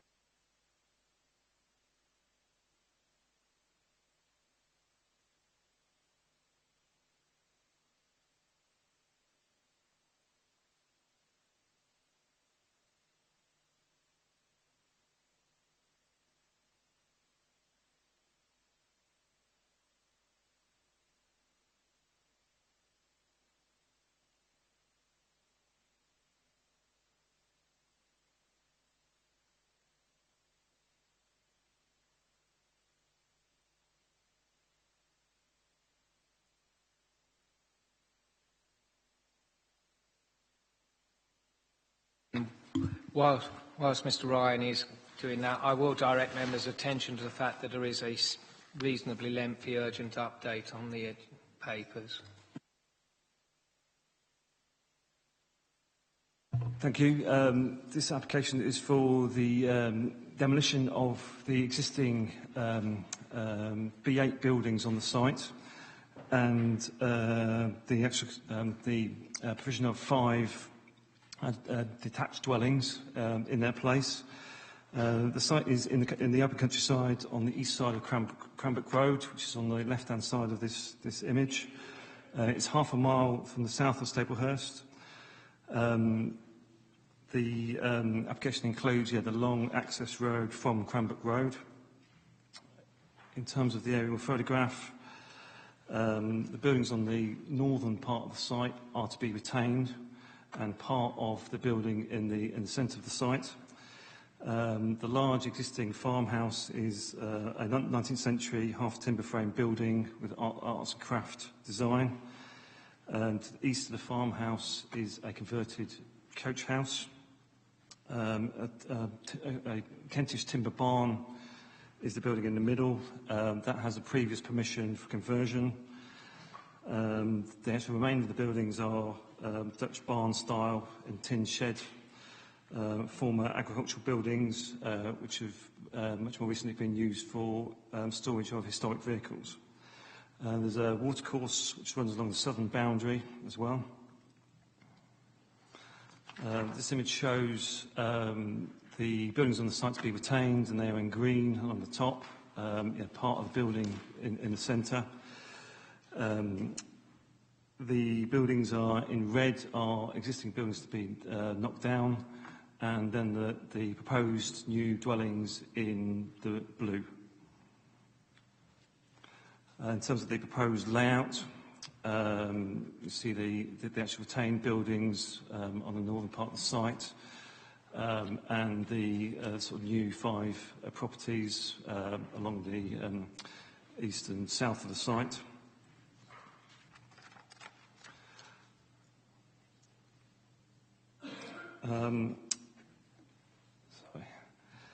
In terms of the photographs, this is looking northwest across the northern part of the site with the farmhouse visible in the back of the photograph. On the foreground, on the left-hand side, is the building in the middle of the site, which is partly to be retained. The building on the right is the converted coach house. This is another example of the buildings on the site and the sort of former storage use. This is located close to the southern boundary. Again, just the sort of present buildings on the site on the southern boundary as well. This is looking east down the middle of the site with all of these buildings to be demolished as part of the proposal. And this is a building in the southwest corner of the site. In terms of the actual design of the buildings, the dwellings are a broadly similar design and style and appearance, but with differing detail in terms of their form, shape and footprint. All the houses feature gables, steep roof slopes, hipped roofs, clay tiled roofs, brickwork, tile hanging, render with exposed beams, timber windows and doors, and weatherboarding. It's another example of the buildings on the site.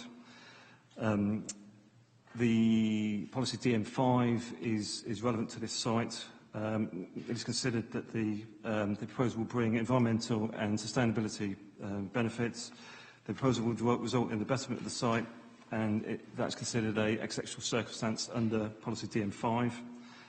In terms of the accessibility of the site, yes, it is outside the Staplehurst Rural Service Centre, but it is in an accessible location on the major road. It's also served by a regular bus route. In addition to this, in terms of the sort of planning assessment, if the existing B8 use were brought into full use, that would have a less sustainable impact than the proposed residential buildings. It is considered that the proposed buildings reflect the character and style of the local area. There's no material harm to neighbouring amenity or wildlife. The existing access has been used in association with the vehicle storage use, and I think the use of that access would be, I think, similar to the residential properties. The proposal will provide a good standard of residential accommodation, and on that basis, the officer recommendation is to approve, subject to planning conditions. Thank you. Thank you very much. Councillor Sharp, Staplehurst Parish Council, please.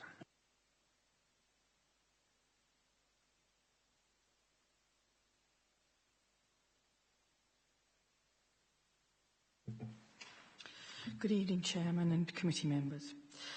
Staplehurst Parish Council are recommending refusal of this application.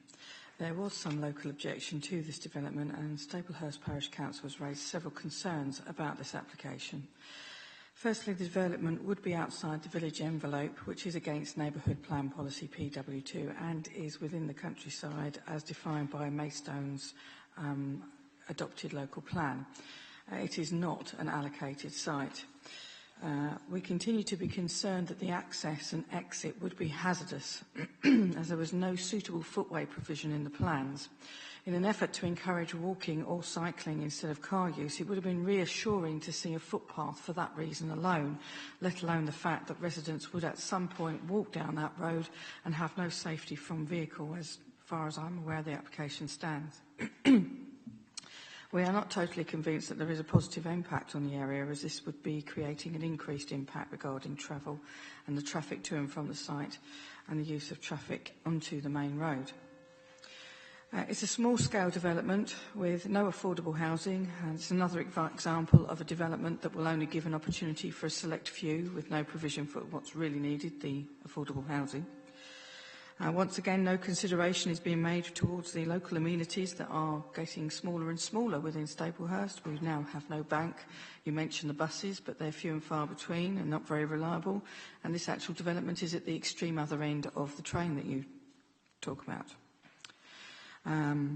Regarding visual improvement, we do understand that a house is more visually pleasant than a farm building, but it is in the countryside and farms need buildings, so we accept that. And there is some concern that these houses that are going to replace them seem overly dominant in the countryside in comparison.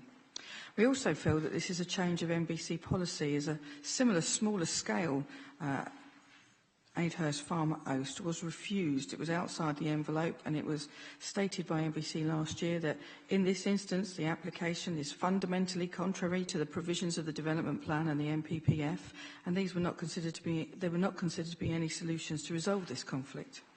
We agree with that statement, and as well that the development would represent an unsustainable form of development in relation to environmental impact, which would be harmful to the character and appearance of the countryside, and contrary to policy EMV 28 of the Maidstone Borough-wide local plan.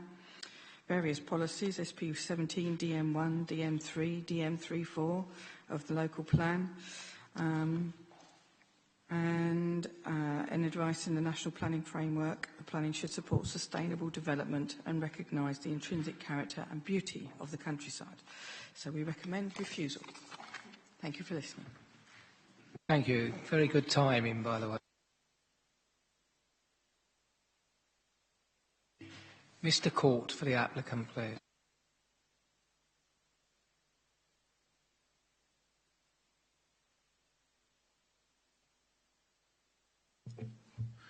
Thank you, Chairman. Good evening, councillors. My clients have worked with council officers for a considerable period of time in order to address their concerns, take their advice, and I'm pleased to say that we now have a scheme that they feel able to recommend. Now, you have in front of you, Chairman, an officer's report that is extensive, it goes into detail, it explains and justifies the proposal, and it recommends permission should be granted. Now, rather than go through that report, I'd like to pick up on some of the objections you've heard from the Parish Council and objections you may hear from your fellow councillors. I think I'll start with policy PW2 of the Staplehurst Neighbourhood Plan. Now, indeed, I heard a discussion about this particular policy just a few weeks ago in this committee, Chairman. Briefly, this policy does not specifically prevent development on this site or exclude development outside the defined built-up area of Staplehurst. Instead, it requires the impact of development proposals to be assessed. Your officers have done that, and they feel that this proposal comprises a good, well-designed and sustainable development, and it also accords with your brownfield policy. Now, concern has been raised about the sustainability of the site and the lack of a footpath. Now, the fact is that there is a wide verge leading along the main road until it meets the footways. Moreover, there is a request bus stop outside Iden Grange.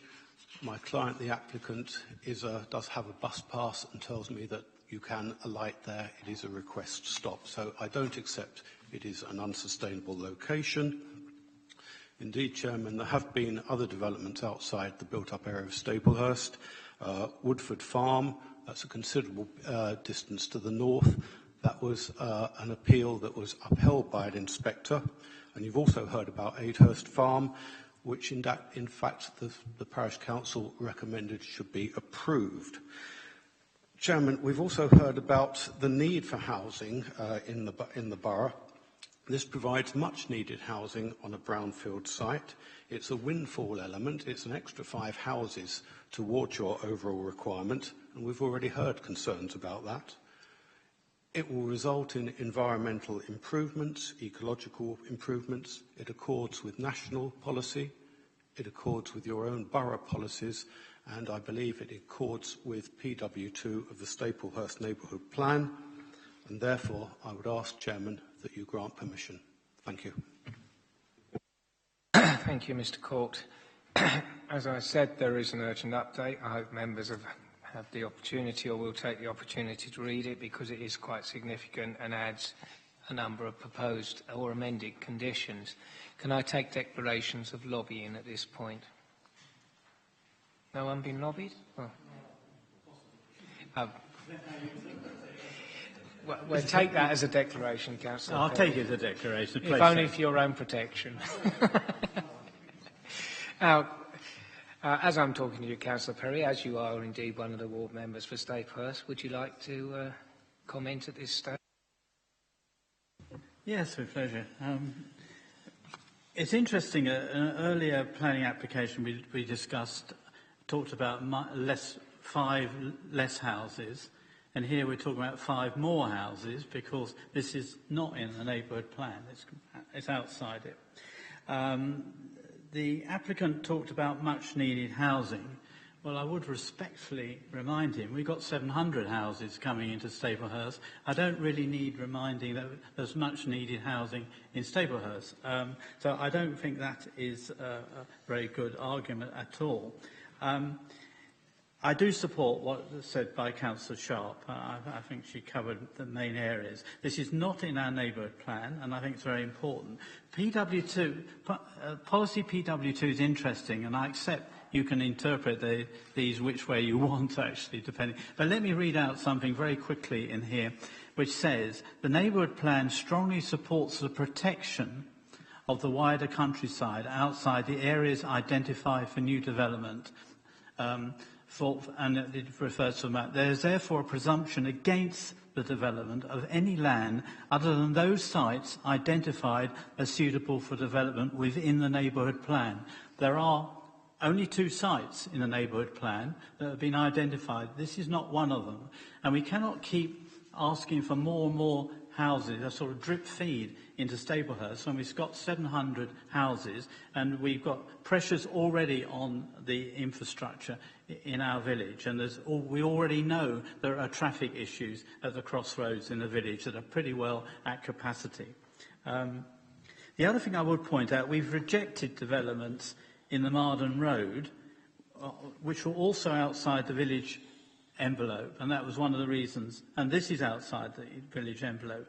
The reference to the bus service is interesting, because one of my colleagues described the number 5 bus service as infamous, and that's about what it is. I wouldn't rely on that for anything, quite frankly. As for sustainability, I wouldn't. You could walk into the village. That's true. I don't. But I wouldn't risk it on a regular basis, particularly on the 229. I think you might actually not survive the journey trying to even get there. So I don't think this is a sustainable development. So I believe that this should be rejected. As I said, it's an additional. It may be small. But we're getting to a tipping point in our village. As I said, we've been more than generous. We've got 700 houses. We've accepted that in our neighbourhood plan. We can't just keep on accepting just more and more developments. It's just not fair, and it puts undue stress and strain on our village and the services, which again Councillor Sharp alluded to, because we're fast reducing the services in our village. And shops are closing and various services are at breaking point and at a strain. So I do ask you to refuse this. Thank you. Thank you, Chairman. Thank you, members. Thank you, Councillor Perry. We'll come back to whether you're moving a motion on and what the particular grounds are in a few minutes, because you may wish to give that some thought. Councillor Harwood. Thank you, Chairman. This is a windfall site, and it is very, very brownfield indeed. And I am very struck that we've got an application coming up where an inspector has allowed a development on a wood, which is outside the village envelope and immensely important from a landscape and a biodiversity perspective. So it's all against a rather difficult background that we're deciding this application. However, there are some specific issues I wanted to bottom out. Was one, this site currently is fairly open, and there's proposals to kind of put a kind of fan of fencing through the site, but we have not incorporated, I think it's at condition 5 that talks about fencing, the normal element where we want spaces underneath the fencing so that wildlife continues to move through the site as it currently does. So I think just as a for future reference, whatever happens to this application, I think wherever we see sites subdivided by fencing, we should just as a matter of policy incorporate that as good practice. That's one thing. The other issue I really wanted to bottom out was the sustainable urban drainage scheme, which is conditioned, but on the layout as currently proposed, I cannot work out how it could actually be shoehorned into the site. I mean, particularly in terms of its relationship with the stream, where presumably the water would eventually end up, which puzzles me a little bit. I mean, if we put a condition in place and we don't allow any land because we agree a layout, how do we deliver it? It's interesting that here on the Wilton Clay, where SUDS is absolutely necessary, it does not seem to have been factored in, whereas on the last application site in Hollingbourne, which is on much more forgiving soils in terms of drainage, we had a very high quality SUD scheme incorporated. So can the officers give me any detail on how SUDS is going to work on this site? Thank you. Very good question. Can we elucidate that? Because at the moment it does look as if it's a little bit cramped for that.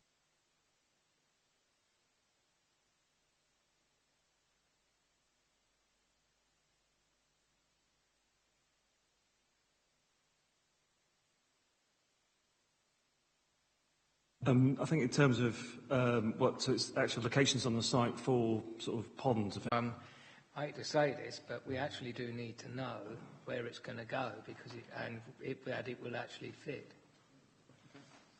So if we don't know, I'm going to have to actually say defer it.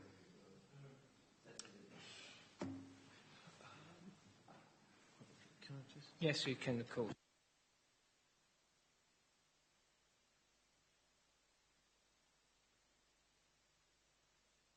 Chairman, if I may come back whilst officers are looking through the plans, I think your point around the potential for deferral is an important one, because if we cannot get a technically appropriate SUD solution in on the current layout, but we permit the layout and delegate the power, we won't get the SUDs. And if anywhere needs it, it's Staplehurst. That's quite right. I mean, I'm not going to have a situation where we leave this hanging in the air, so to speak. And it's got to be on the site, and if that means the layout has to be revised, then it has to be revised. Mr. Bailey, did you want to come in? I can see where members have got concerns about this, and obviously members are perfectly clear and expressed their view that they don't want it conditioned in terms of how, because obviously if you haven't got the right layout, how can you get the SUD scheme in? So I think, I just sort of have to just make members aware it's certainly something we could go back to the applicant and see whether they're provided an initial, because it could be a sort of an illustrative SUD scheme which could be worked out to prove that the layout works and you could accommodate it within the site, and then once you've got the assurance that it could potentially work, then the further details could come forward. So certainly that is a measure that we can go back to the applicant and ask for that information just to prove that it works. It might not be the full detailed layout, because obviously you could get that by condition, but it would be, I can understand the concern, you want to establish the principles that it can work with the current layout, with the layout as it's arranged. Councillor Harwood, this is a very important point. I'm going to let you... Yeah, thank you, Chairman. I think it's important that it is an open, wet SUD scheme. We don't want anything underground which will block up and we don't know it's there, because on the Wilton Clay it's very, very difficult if you have any culverting or tanks. So if we are going to be talking to the applicant, we need to understand how it will work and where it will go. Anyone else wish to comment? Councillor Clark. And I will. Chairman, yeah, you're next. Chairman, the application came to us with an area of open space, and I just wanted to provide a little bit of input to say, can we not just take up that open space and say, right, we found our space? Because if this came to us with an area of open space, it should come back to us with an area of open space and a SUD scheme.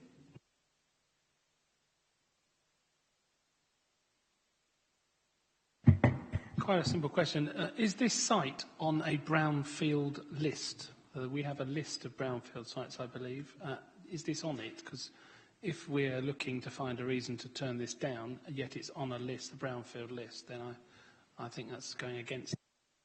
At this stage, I don't think we're getting to the point of actually determining that.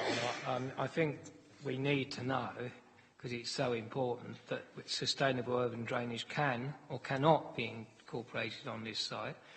I hear what Mr Bailey said, but I'm not minded to move forward with approving or not this application until I know. I mean, certainly what I will do is I'll go back to the applicant and see if they're required to, see if they're prepared to provide this additional information, and then obviously if they're not, I'll bring it back to members for the decision. If they are, obviously it won't come back. There'll be a minor delay while we look at laying the SUD scheme over the top of the existing scheme to see if it works. If it doesn't, there may be tweaks, but that gives us an opportunity to review it. So I can certainly pose that question. I think the applicant is very aware of the concern of members here, and I can go away. It's a legitimate concern, and I can see how we can progress that.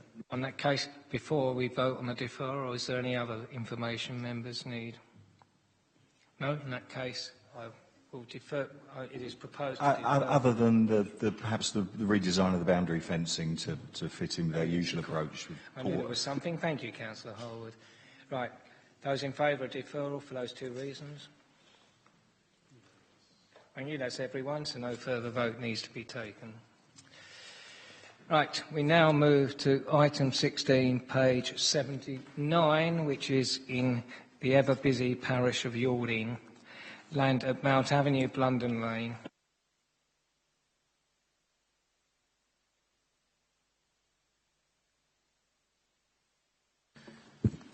Thank you, Mr Chairman. This is an application of reserve matters. You're considering tonight appearance, landscaping, layout and scale, which is pursuant to 15/509/402. Now, that was the inspector's decision that was overturned, and that allowed the appeal on this site. And you're considering it for 30 dwellings. Access has already been considered at that outline stage, so you're not considering access, which was approved on the appeal application. So, in terms of what that outline does, it establishes the principle for residential development on this site for 30 dwellings. Now, obviously, in the urgent update, members will be aware of included in the urgent update is the inspector's decision. And that obviously sets out some key considerations, as I said, previously referred to access off Mount Avenue and Blunden Lane being the points of access that were considered at that outlined stage. The inspector in that report also was obviously aware of the woodland nature of the site, the character and appearance of the site, and looked at the impact that housing would have on the site, and hence he limited the scale of the dwellings to no more than 2-storey. So they were all considered in the round, and he did conclude that there would be a limited degree of harm to the landscape character, but the lack of a 5-year supply at that stage outweighed that harm, and it wasn't significant demonstrable. Therefore, the application on the outline was approved. Now, I don't want to go into the history. Members will know some of the reasons that the Council went through in terms of the decision notice, but the decision that members need to bear in mind tonight, that there is an outline consent. Yes, it was in a time when we didn't have a 5-year supply, but that doesn't matter in relation to this application because there is an outline approval and members just need to consider the details pursuant to that. So I would ask members to focus their minds on the matters that we're considering, the appearance, landscaping, layout and scale. So, turning to the application, So this is the application site. In terms of getting some parameters, you've got the access points coming around Mount Avenue, and then you've got the other access point coming around London Lane here, and then you've got Vicarage Road down the site here. So yes, in terms of included in this is the aerial photograph. This is taken in 2015, and you'll see from the general photographs the site has a very wooded character. It did have, has a TPO on the site, and that was also considered by the inspector on the appeal, as you can see from the inspector's conclusions. The red line indicates the public right-of-way that's in close proximity to the site, and also this area denotes the conservation area and the extent of the conservation area. I think it is also worth pointing out, we don't have a highways officer here, that the highway matters were considered, as I said, not only the points of access, the inspector did consider the impact of 30 dwellings on the immediate local surrounding roads on that appeal decision. So again, that is a matter that has already been considered and is not up for consideration for members on this scheme. I appreciate members may wish to debate that issue, but the reason those matters have already been discussed and they are clearly set out in the report is not a consideration for tonight. So turning to the application, just a very quick view of photographs through the site. And I'll move on straight in terms of the application details. Obviously this shows 30 units around the site. There are a significant number of trees being removed around the site in terms of, and I'll show you a plan that shows those trees around the site. That was accepted and acknowledged by the inspectorate that that would have an impact and change the character of the site. Now, what this plan seeks to do, it is not the same as the illustrative layout plan that was shown, and I do refer to that. That was illustrative for purposes only. This is different on a more detailed analysis of the site, and it seeks to retain those trees that are more prominent within the site. And obviously, the Council's Landscape Horticulture Officer has assessed this application, again, in mind the inspector's decision and the grant of outline, and the fact that we had a TPO on the site when it went to an appeal was telling in the mind of the council, because we thought there was a good consideration. That was a landscape character consideration, but the inspector took it into account, but still considered significant and demonstrable harm wasn't demonstrated on this, so hence permission was granted. So you've got the points of access coming into the site, and this is the layout and arrangement of the site. It's quite a spacious layout and arrangement for the 30 units, retaining boundary trees where it can, as I said, those most prominent trees on the site. It has included surface water drainage issues, and I'll sort of turn to that point because concern has been raised regarding surface water and forward that you can deal with the surface water drainage issues, and therefore that's why they're saying they're satisfied with this reserve matters. As I said, but it's, you know, we're considering the discharge of condition 9 of the outline consent under a separate permission. So members just need to bear that in mind, that that's not a consideration for their current scheme, but we've just had that last application that was deferred on that item. This should give members the reassurance that the lead local authority are now satisfied with the layout that you can accommodate surface water drainage. So moving in terms of, this just shows, again, this is another scheme that's got sort of individually designed units. It's outward looking for where you can see from the layout. You've almost got this circular perimeter block format, so you don't get to see the fences and the internal workings in terms of the gardens. So it's a very outward looking scheme that looks to the boundaries of the site, so that benefits residents and it benefits the overall and improves the overall design quality of the site. And you can see you've got units that front onto the access roads as they come into the site, but a very sort of green edge of settlement, that this would become an edge of settlement layout and design. Just to go into some overall design layouts, again, as I said, most of the houses are individually designed, so I'll just very briefly go through that. I'll come back to the landscaping proposal that's submitted as part of the application. and I'll just take you through a snapshot of the designs of the houses coming forward. So again, they all meet the terms of the outline consent. They're no more than 2-storey. And by being individually designed, they sort of add to the character and the street scene of the development.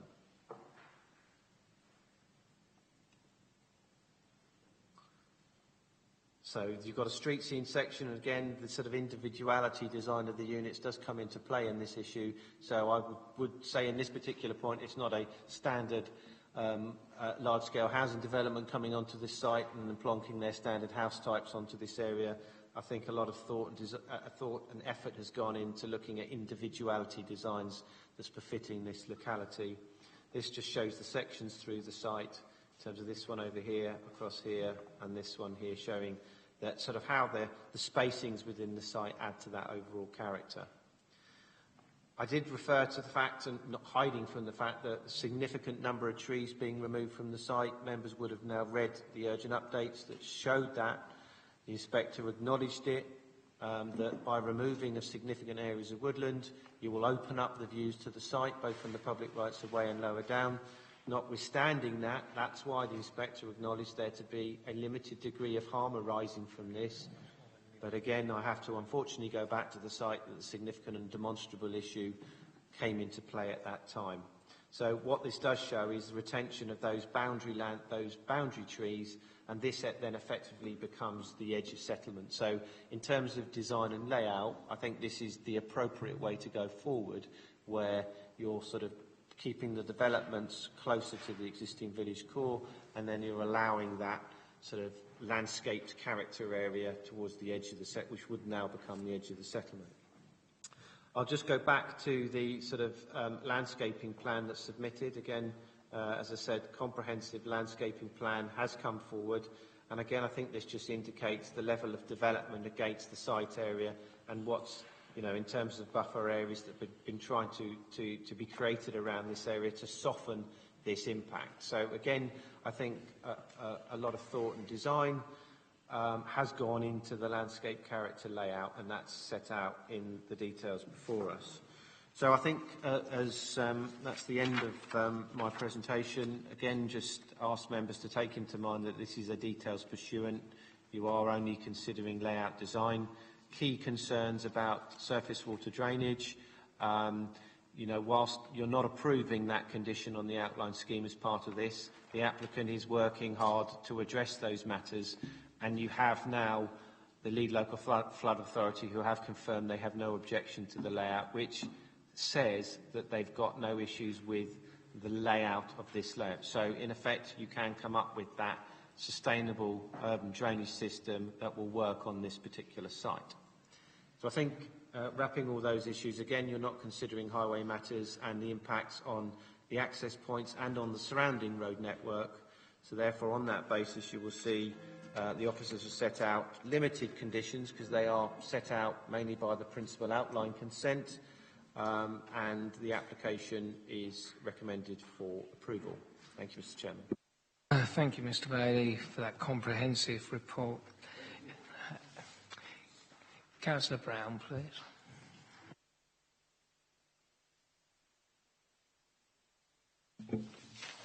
Thank you, Chairman, members. As the Chairman has said before on other applications, we are where we are with this application that has an outline permission for 30 dwellings.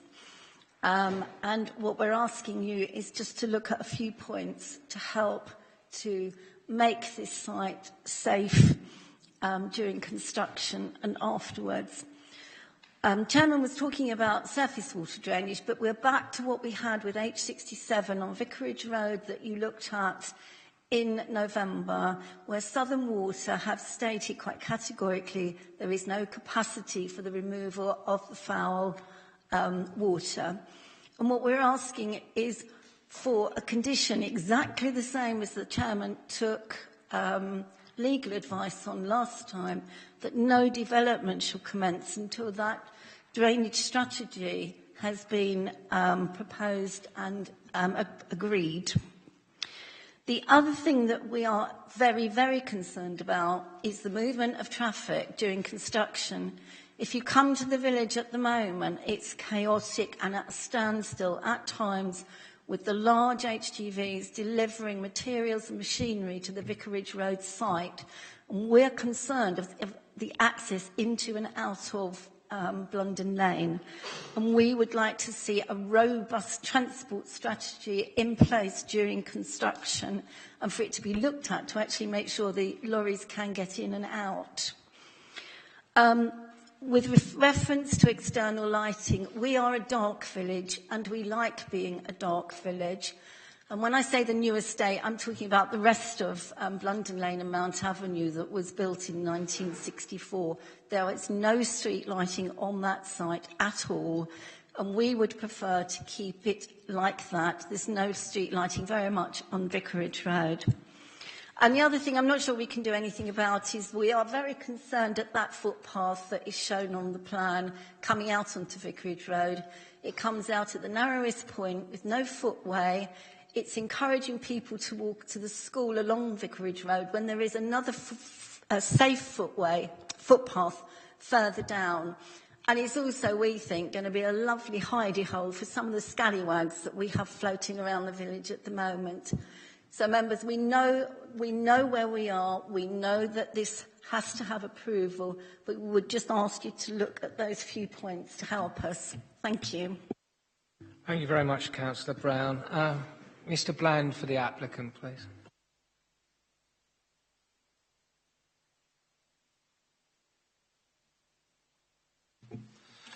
Good evening, Mr. Chairman, members. I'm speaking on behalf of Millwood Designer Homes in support of this application this evening.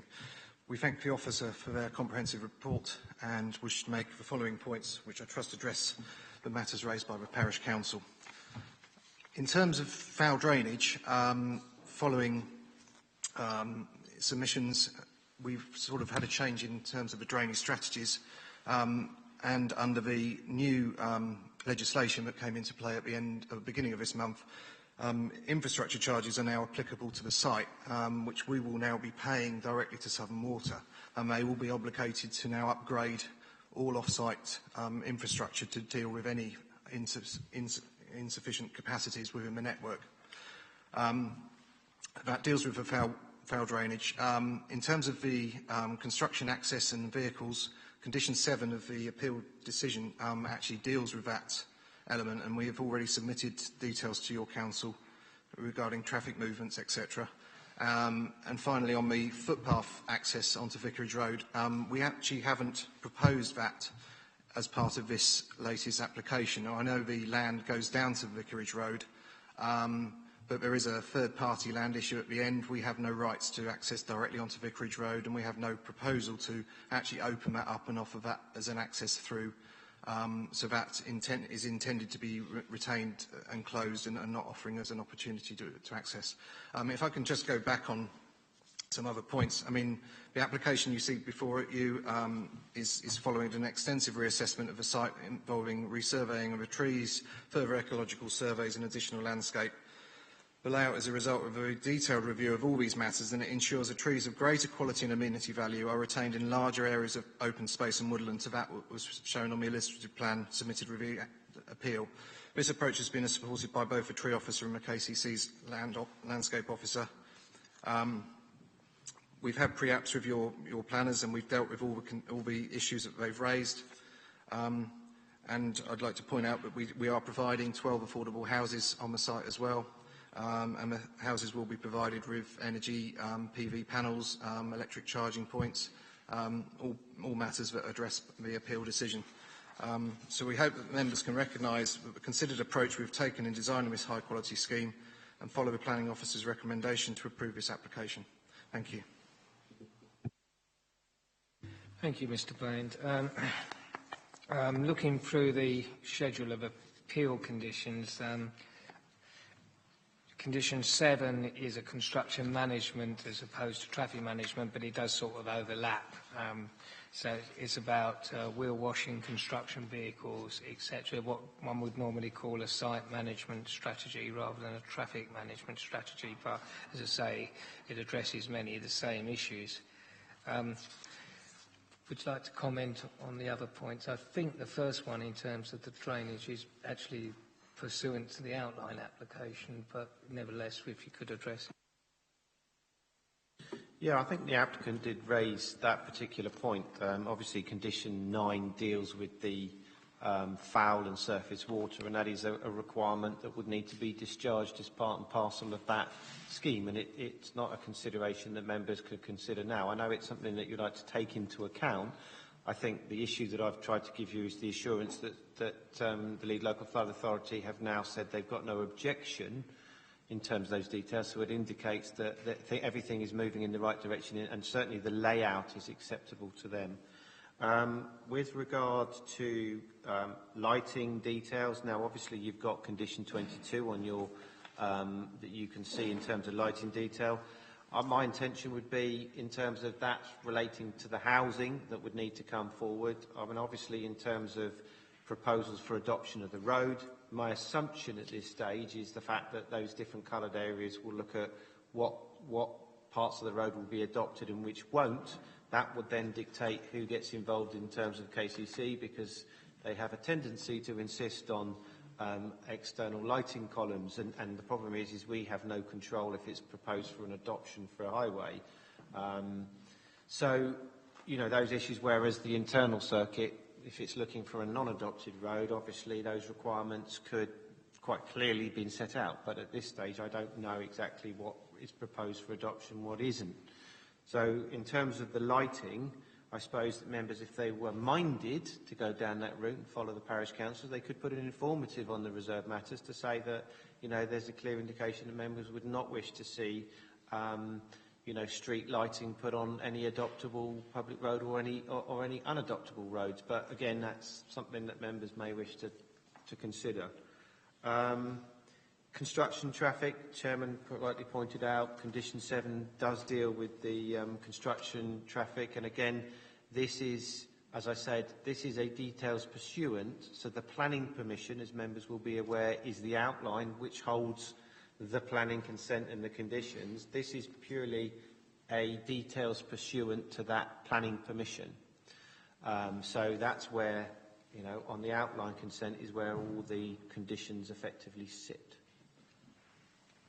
Well, personally, I think there is far too much light pollution around, and insofar as it's possible, I would like to put it on record that we as a Borough Council are supporting the Parish Council's view and will seek the minimum lighting that's possible.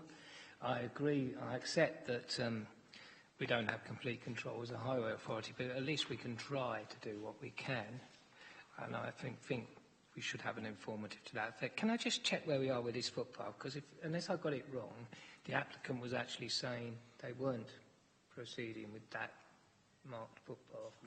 Is that correct, or did I mishear?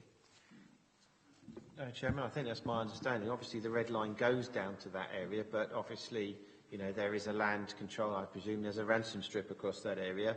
For clarification, you know, if members wanted to clarify that point on that basis, that, you know, it could be, but whether you'd want to put a condition to say no pedestrian access shall be gained along that particular point, or you could put details of the boundary treatment, but that, again, I think that is covered by the outline consent. I think the Parish Council made a very good case for not having that particular access included, and the applicant's saying they can't do it anyway. Wouldn't it be simpler to just remove it from the plan, unless that caused major issues?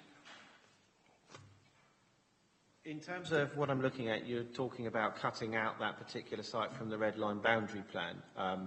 That is something, if the applicant is proposing that, that's not something that's before us and the plans at this particular stage, because the red line boundary is the red line boundary. The applicant could decide to cut that out, or else members could leave that in as it is, because that was part of, you know, follows the outline consent, and that's what came forward on the outline consent. And if members were to say they didn't want access, I add a little cautionary note to this, because what I wouldn't want to be in terms of, because I manage the enforcement team, is for some residents of this scheme to start to use that access, and then someone says, hold on a minute, there's a condition to say, we don't want you to use it. So I add a cautionary note to that to members, because, you know, people will do. Can we put a prickly hedge there? Well, I'm just thinking but that could be done on the landscaping scheme, to a note to say, with regard to the landscaping scheme, it will be expected that that particular access point will be planted with prickly hedge to deter access. But I would recommend not to put a condition on, because it could be an enforcement difficulty if people decide to use it as a shortcut. Can we include it as part of the landscaping scheme then, that we have the appropriate prickly hedge in that location? You can't include the landscaping schemes on the outline. You could put an informative to say, with regard to the landscaping scheme, members of this committee would wish to see measures to deter pedestrian access down that route, which should take the form of some kind of prickly planted, and I'm sure Councillor Harwood may come up with some wording that may assist. Oh, sorry. Yes, yeah, we could put it in. I do correct that point. Yes, you could do. Sorry. Yeah. Well, I think the Parish Council have been very reasonable about this and asked for some really quite modest proposals to assist. As we are discussing a landscaping scheme, I really do think that we should assist them with blocking off this access with the appropriate hawthorn or whatever hedge, and put that in the landscaping scheme, have the informative about the lighting, and that's about all we can do. But given that the Parish Council have been very reasonable about this, I think we should accede to that. The construction issues, management issues already covered, of course. And I therefore propose that amendment to the recommendation. Thank you, Councillor Round. Do you wish to speak now, or okay, Mr. Bailey? So what I could do is I could put that under condition 1, because what we're proving is the landscape strategy plan submitted as part of this detail. So if I put that in condition 1 to say landscape strategy plan, but that additional details are required to be submitted to show effectively planting to block that particular area off. And I don't think the applicant would have a particular issue with that, and that would just require additional information to come forward. Thank you very much. That's very helpful. Those in favour of the recommendation, Councillor Harwood. Working on the same premise that though the landscaping scheme and the boundaries and so on are incorporated into the outline permission, I do wonder whether we could use the same device to address issues of detail that we usually tackle, things like, well, like the last one, the spaces under the fences, for example, so that we don't fragment the site further. The point around maintaining some of the cordwood from the many trees that were felled within the site, because many of those details we would normally attach to a landscaping or a fencing scheme are not here. So can I ask that we attempt to use the same approach? I think those are two additional points which are easily accommodatable within a landscape scheme. I don't imagine the applicant would have any trouble with those. It's fairly minimal requirements. Anything else before we vote? No? Okay, everyone clear on what we're voting on? In that case, Councillor Harwood, can you turn your microphone off, please? All those in favour of the amended recommendation with Councillor Harwood's two additions.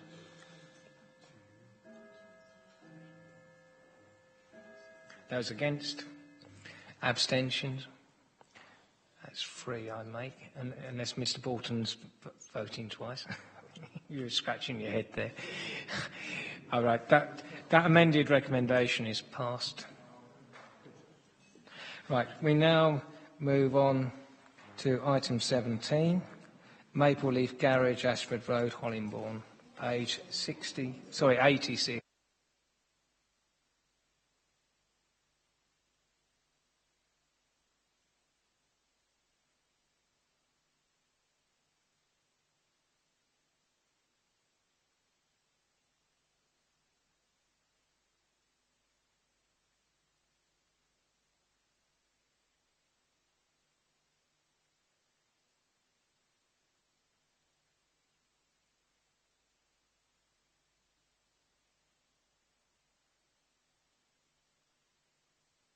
Thank you, Chair.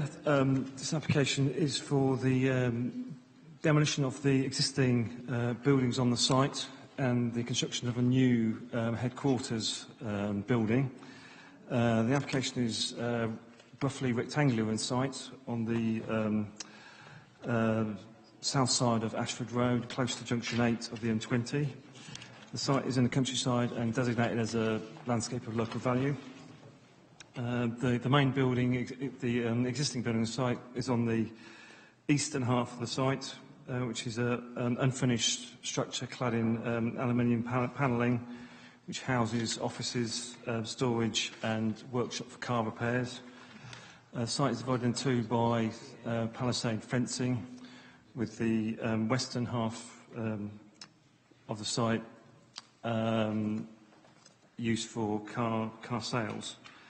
There's a touring park on the opposite side of the fence there. On the opposite side of the A20 is the allocated employment site, Woodcote Farm, which is just on the opposite side of the A20 there. This is the existing site with the existing large building, the palisade fencing running along the centre of the site, and the small building on the opposite side. In terms of the proposed layout, the new building would be the headquarters for a local shop fitting firm called Glencoe. The building is set back from the site frontage. The building would have a height of 9 metres with eaves at 6 metres. The proposal includes parking along the boundary of the site behind a native boundary hedge.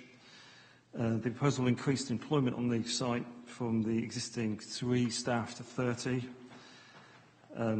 The existing access onto the A20 will be used with modification to improve visibility and safety. In terms of the site photographs, this is looking towards the site. The site at the moment is the existing use is stopped and there's hoarding around the site, but this is the site in terms of its previous use. This is a view from the west along the A20 with the site on the left-hand side. Coming closer to the site, you can see the existing building, the existing car sales use with the hand car wash on the right-hand side of the image. And then looking back with the motor car sales use, the existing building in the background. Another image of the existing building, which is 7 metres in height and is due to be demolished. This is the palisade fencing running along the centre of the site with the small existing building visible. In terms of the proposed layout, the building would have a large double-height void at the back of the site used for storage with office accommodation surrounding it. And at first floor, similar layout. Also would include a kitchen, store and a staff canteen. In terms of the appearance of the building, it's 2 stories high with a pitched slate roof.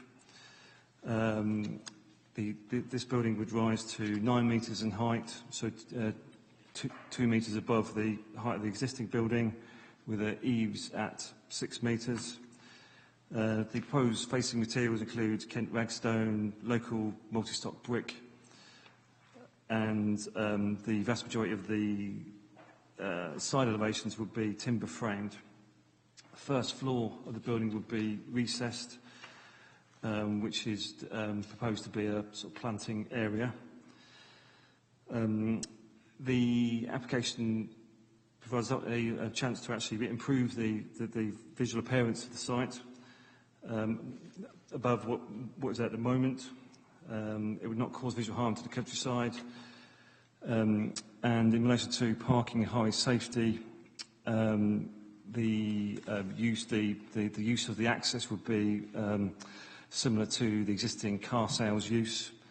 The officer recommendation is to approve subject to planning conditions. Thank you. Thank you, Mr. Ryan. Right.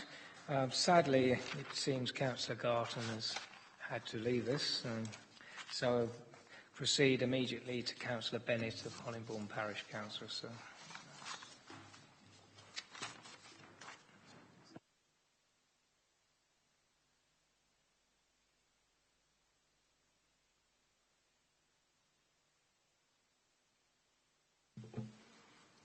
Thank you, Mr. Chairman. I hope this may be a slightly less contentious matter and hopefully uninterrupted. We've not had too many problems with this site in the past. It has mainly been when floodlights have shone down the A20, which can make it very difficult, particularly for motorists unused to this part of the road, and I think anyone even who drives it regularly knows that it can be pretty tricky. Access is straight onto the road, which has a speed limit of 60. The site is on the inside of a bend with limited visibility in both directions for access and egress on the site. While the site was previously a car lot, the vehicle movements were relatively limited, but now we have approximately 30 vehicles, which would amount to a minimum of 60 vehicle movements per day. And if we're going to throw in what has been proposed opposite, that's starting to look a pretty busy part of the A20, and as I said before, not a particularly pleasant one to negotiate. The proposal is to remove the lay-by, and there will be no acceleration or deceleration lanes to facilitate access and egress. There have been a number of collisions and near misses, vehicles entering or leaving the car wash site and the caravan park round the bend, if you pardon the expression, where a lot of people drive who are unused not only to these roads but to British roads. The crash map records 4 collisions since 2013, and they're the ones that have been reported, the last being in July 2017. Now, we'd like to know if the development will obscure the sight lines which the temporary hoarding did when it was first put up, but was since been sensibly repositioned. As I say, we've had very few problems with this in the past. We have dealt most amicably with the landlords. As everyone knows, I'm the epitome of moderation in such matters. I was very interested to see that Bearsted now appears to be spelt differently, which added to 1 or 2 of the earlier mispronunciations, sums a lot of things up. I do hope that people are not going to be persuaded that when we get more detail that people are going to arrive green on foot or cycle. I suspect that will just be nature's way of keeping down the numbers. And finally, Mr. Chairman, I know you were very upset by my conduct and comments earlier on, but I think you should have let me finish before you reprimanded me. I feel that you exceeded your authority. If there's any reporting to be done, it will be by me. Thank you very much. And you were doing so well. I think before we go any further, we do have an external lighting condition on the papers, condition 10. Are we satisfied that that picks up the particular point that Councillor Bennett made about the existing building? Because clearly we don't want to have any problems with motorists driving along this area and suffering from glare from the building or its external lighting. So are we satisfied that we can cover that within that condition, as that seems quite a reasonable point to raise? This is 19, yeah. Yes, I think Part C of that condition does include measures to reduce spillage from lights on the site. I think it would be looking at the reason for that condition as well to actually include road safety. Yes, I think we could usefully clarify that point. I think Councillor Bennett is quite right about that. So if we could clarify that in the reasons for the condition so that is picked up. Councillor Powell, you were fractionally first. That makes a change for me, actually. This particular road is used by many members here, and they will know that the speed of some of the traffic and some of the overtaking that goes on just beyond the bend. The building is there's nothing wrong with the building itself. I mean, I think the building is far superior than what was there before. It was a bit of an eyesore, but it is the fact that the new building is bound to attract more traffic. That's the whole idea of it. And it is a concern that I've got that people pulling out. It's almost like coming out of a service station, but at least a service station, they've got a massive long slip road. These people haven't got a slip road. It's straight out to the 60 mile per hour racing track. So is there any way that this committee could, it's a shame actually our member from or officer from KCC has gone, but can actually do something with regard to limiting the speed at that particular part of the road, or some serious signage, or help us, to get this development what it deserves? Because I think it definitely deserves to be permitted, but with stringent conditions, which are really basically what the parish council are asking. Their concerns are over safety. That's my concern as well. I'll take Councillor Cox and then I'll bring the officers back in. Councillor Cox. Yeah, I was just really looking towards renewables. It looks like a large roof space. Why is there no photovoltaic on here? And possibly grey water as well for the toilets? Very good question. No one else indicating the moment, so we'll go back to the officers. Yeah, I think in terms of sightlines, the Highways Officer is satisfied that there is enough visibility along the frontage. There are sightlines marked on the plan, which I think are based on the sort of vehicle speed along that section of the road in terms of the distance from the actual exit point. And then we also have a planning condition which would actually seek to actually make sure that that sight line is actually maintained in terms of the height of, for instance, boundary planting. And I think with those two measures, I think the Highways Officer is satisfied that it won't impact upon highway safety. And on the other point, renewables? I'm just looking to see whether we have a But an electric charging point. Yeah, yeah. I think that's about it.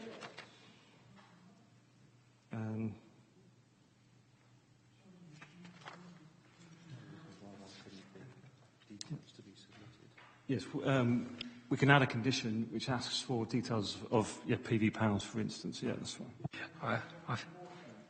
Grey water as well. I think members would probably want to see that done. Yeah, that seems to be a consensus. Right, can we... Councillor Powell, you've heard what the office had to say about the highway situation. Obviously, we are a little bit, well, more than a little bit in the hands of KCC here, but did you want to pursue it any? Yes, I'm just obviously concerned about public safety. That's my only concern there. You probably get away with it on a left turn if you was going to come out of there, but if you're going to do a right turn, you've got issues. And not everybody turns in the same direction. So I would like to see signage or something else that just alerts the public to the fact that there could be traffic. There will be traffic, and a lot more than what there has been at the moment coming out of that particular building. The only other thing, the car wash was mentioned earlier on, but with the car wash, most people tend to go in the same direction because they have to go in one turning and out of another. So it just takes them up to a roundabout and back again. This particular side of the road, that doesn't happen. So I think we as this committee should take something back, at least as an observation, if nothing else, to the KCC Highways to alert them of this potential issue from people that know and use this road daily. All right, gentlemen, is there anything, I know we're a bit limited because we're not the Highway Authority, but is there anything we can do to encourage them to put a sign in or anything?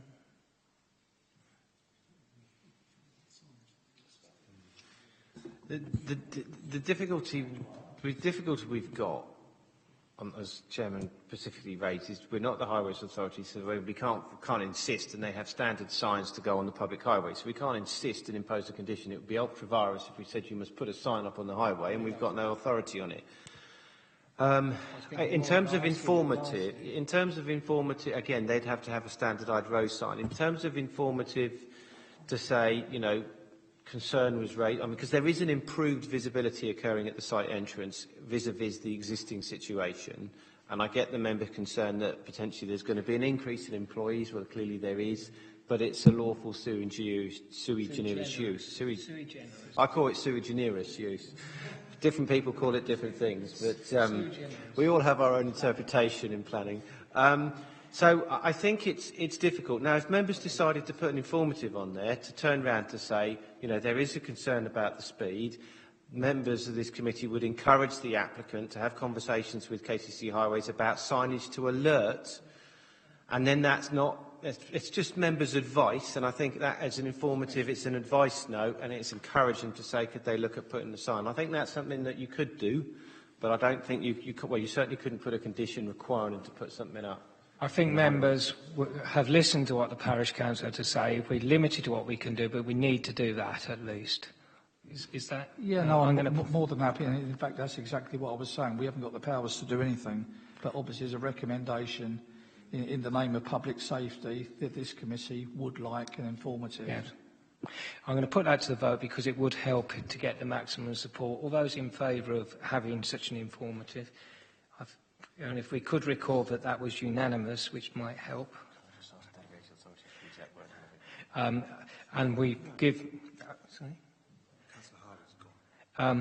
Well, it's unanimous for everyone who was here, yes. And Councillor Harwood had to go to whatever he had to go to. I don't know what it was, to be honest. I assume it was something to do with emergency planning. Right. And the officer will draw up the appropriate wording to convey the sentiments, unanimous sentiments of this committee in support of the Parish Council's view. It's all we can do, I'm afraid. Councillor Mumford, were you going to add anything? Yeah, I've got the same concern as Councillor Cox, and there's a great deal of potential for renewables here, and I've been looking at some plans of quite a big complex, and it's showing within the plans of what they're going to do, and it's going to provide 75% of its energy needs. But all I've got here now is a condition number 6, and if you read condition 6, that tells us nothing at all. I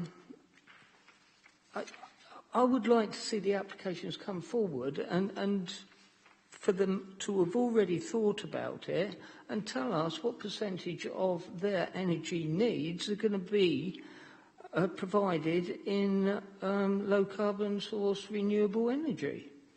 I think that is why we were going to add the additional condition. Councillor Cox, any point on? Yeah, I really do think Steve's dead on here, and I think we should be asking our officers to approach this with a more positive view.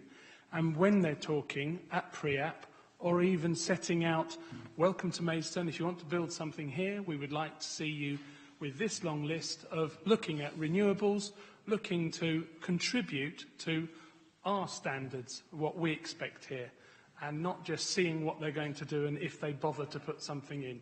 We should be not having to pull this out to you and say, why are there no grey water usage here? Why are there no PVs? Why are we not saying this at the outset? Please, could we start doing, and can we start that by putting this as a actual... I think the officer said that we can have that as a condition, and we will be adding that to whether that is additional paragraph to condition 6 or whether that's a separate condition. I think we do need to clarify.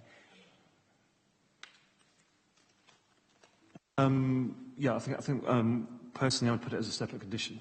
Fine, that's great, no problem. It does indeed, but we'll come to that in a minute. Right, any further amendments, suggestions, informatives or anything that we can do to assist the Parish Council with this situation or indeed to improve the application? No? In that case, are we clear what we're voting on? Okay. Chairman, can you just clarify the change to the reason on condition 19, please, about the lighting? Yes, we're adding that part of the reason for the external lighting condition is to ensure there is no negative impact on road safety.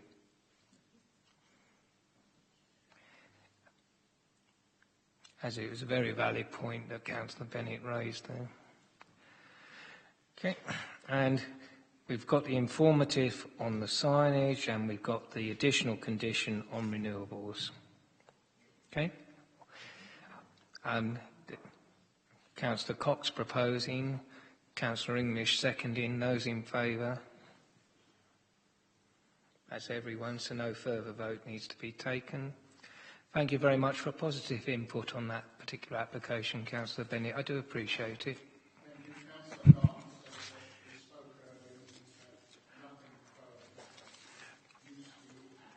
Well, that's good to know. Thank you very much.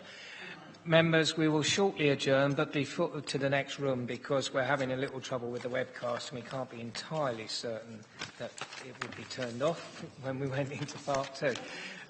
But before we do, as this is the first council meeting of any kind since the announcement was made, I would personally like to express my regret, and I'm sure all members and officers will join with me at the passing of the distinguished former councillor and mayor, Councillor Morel de Sousa.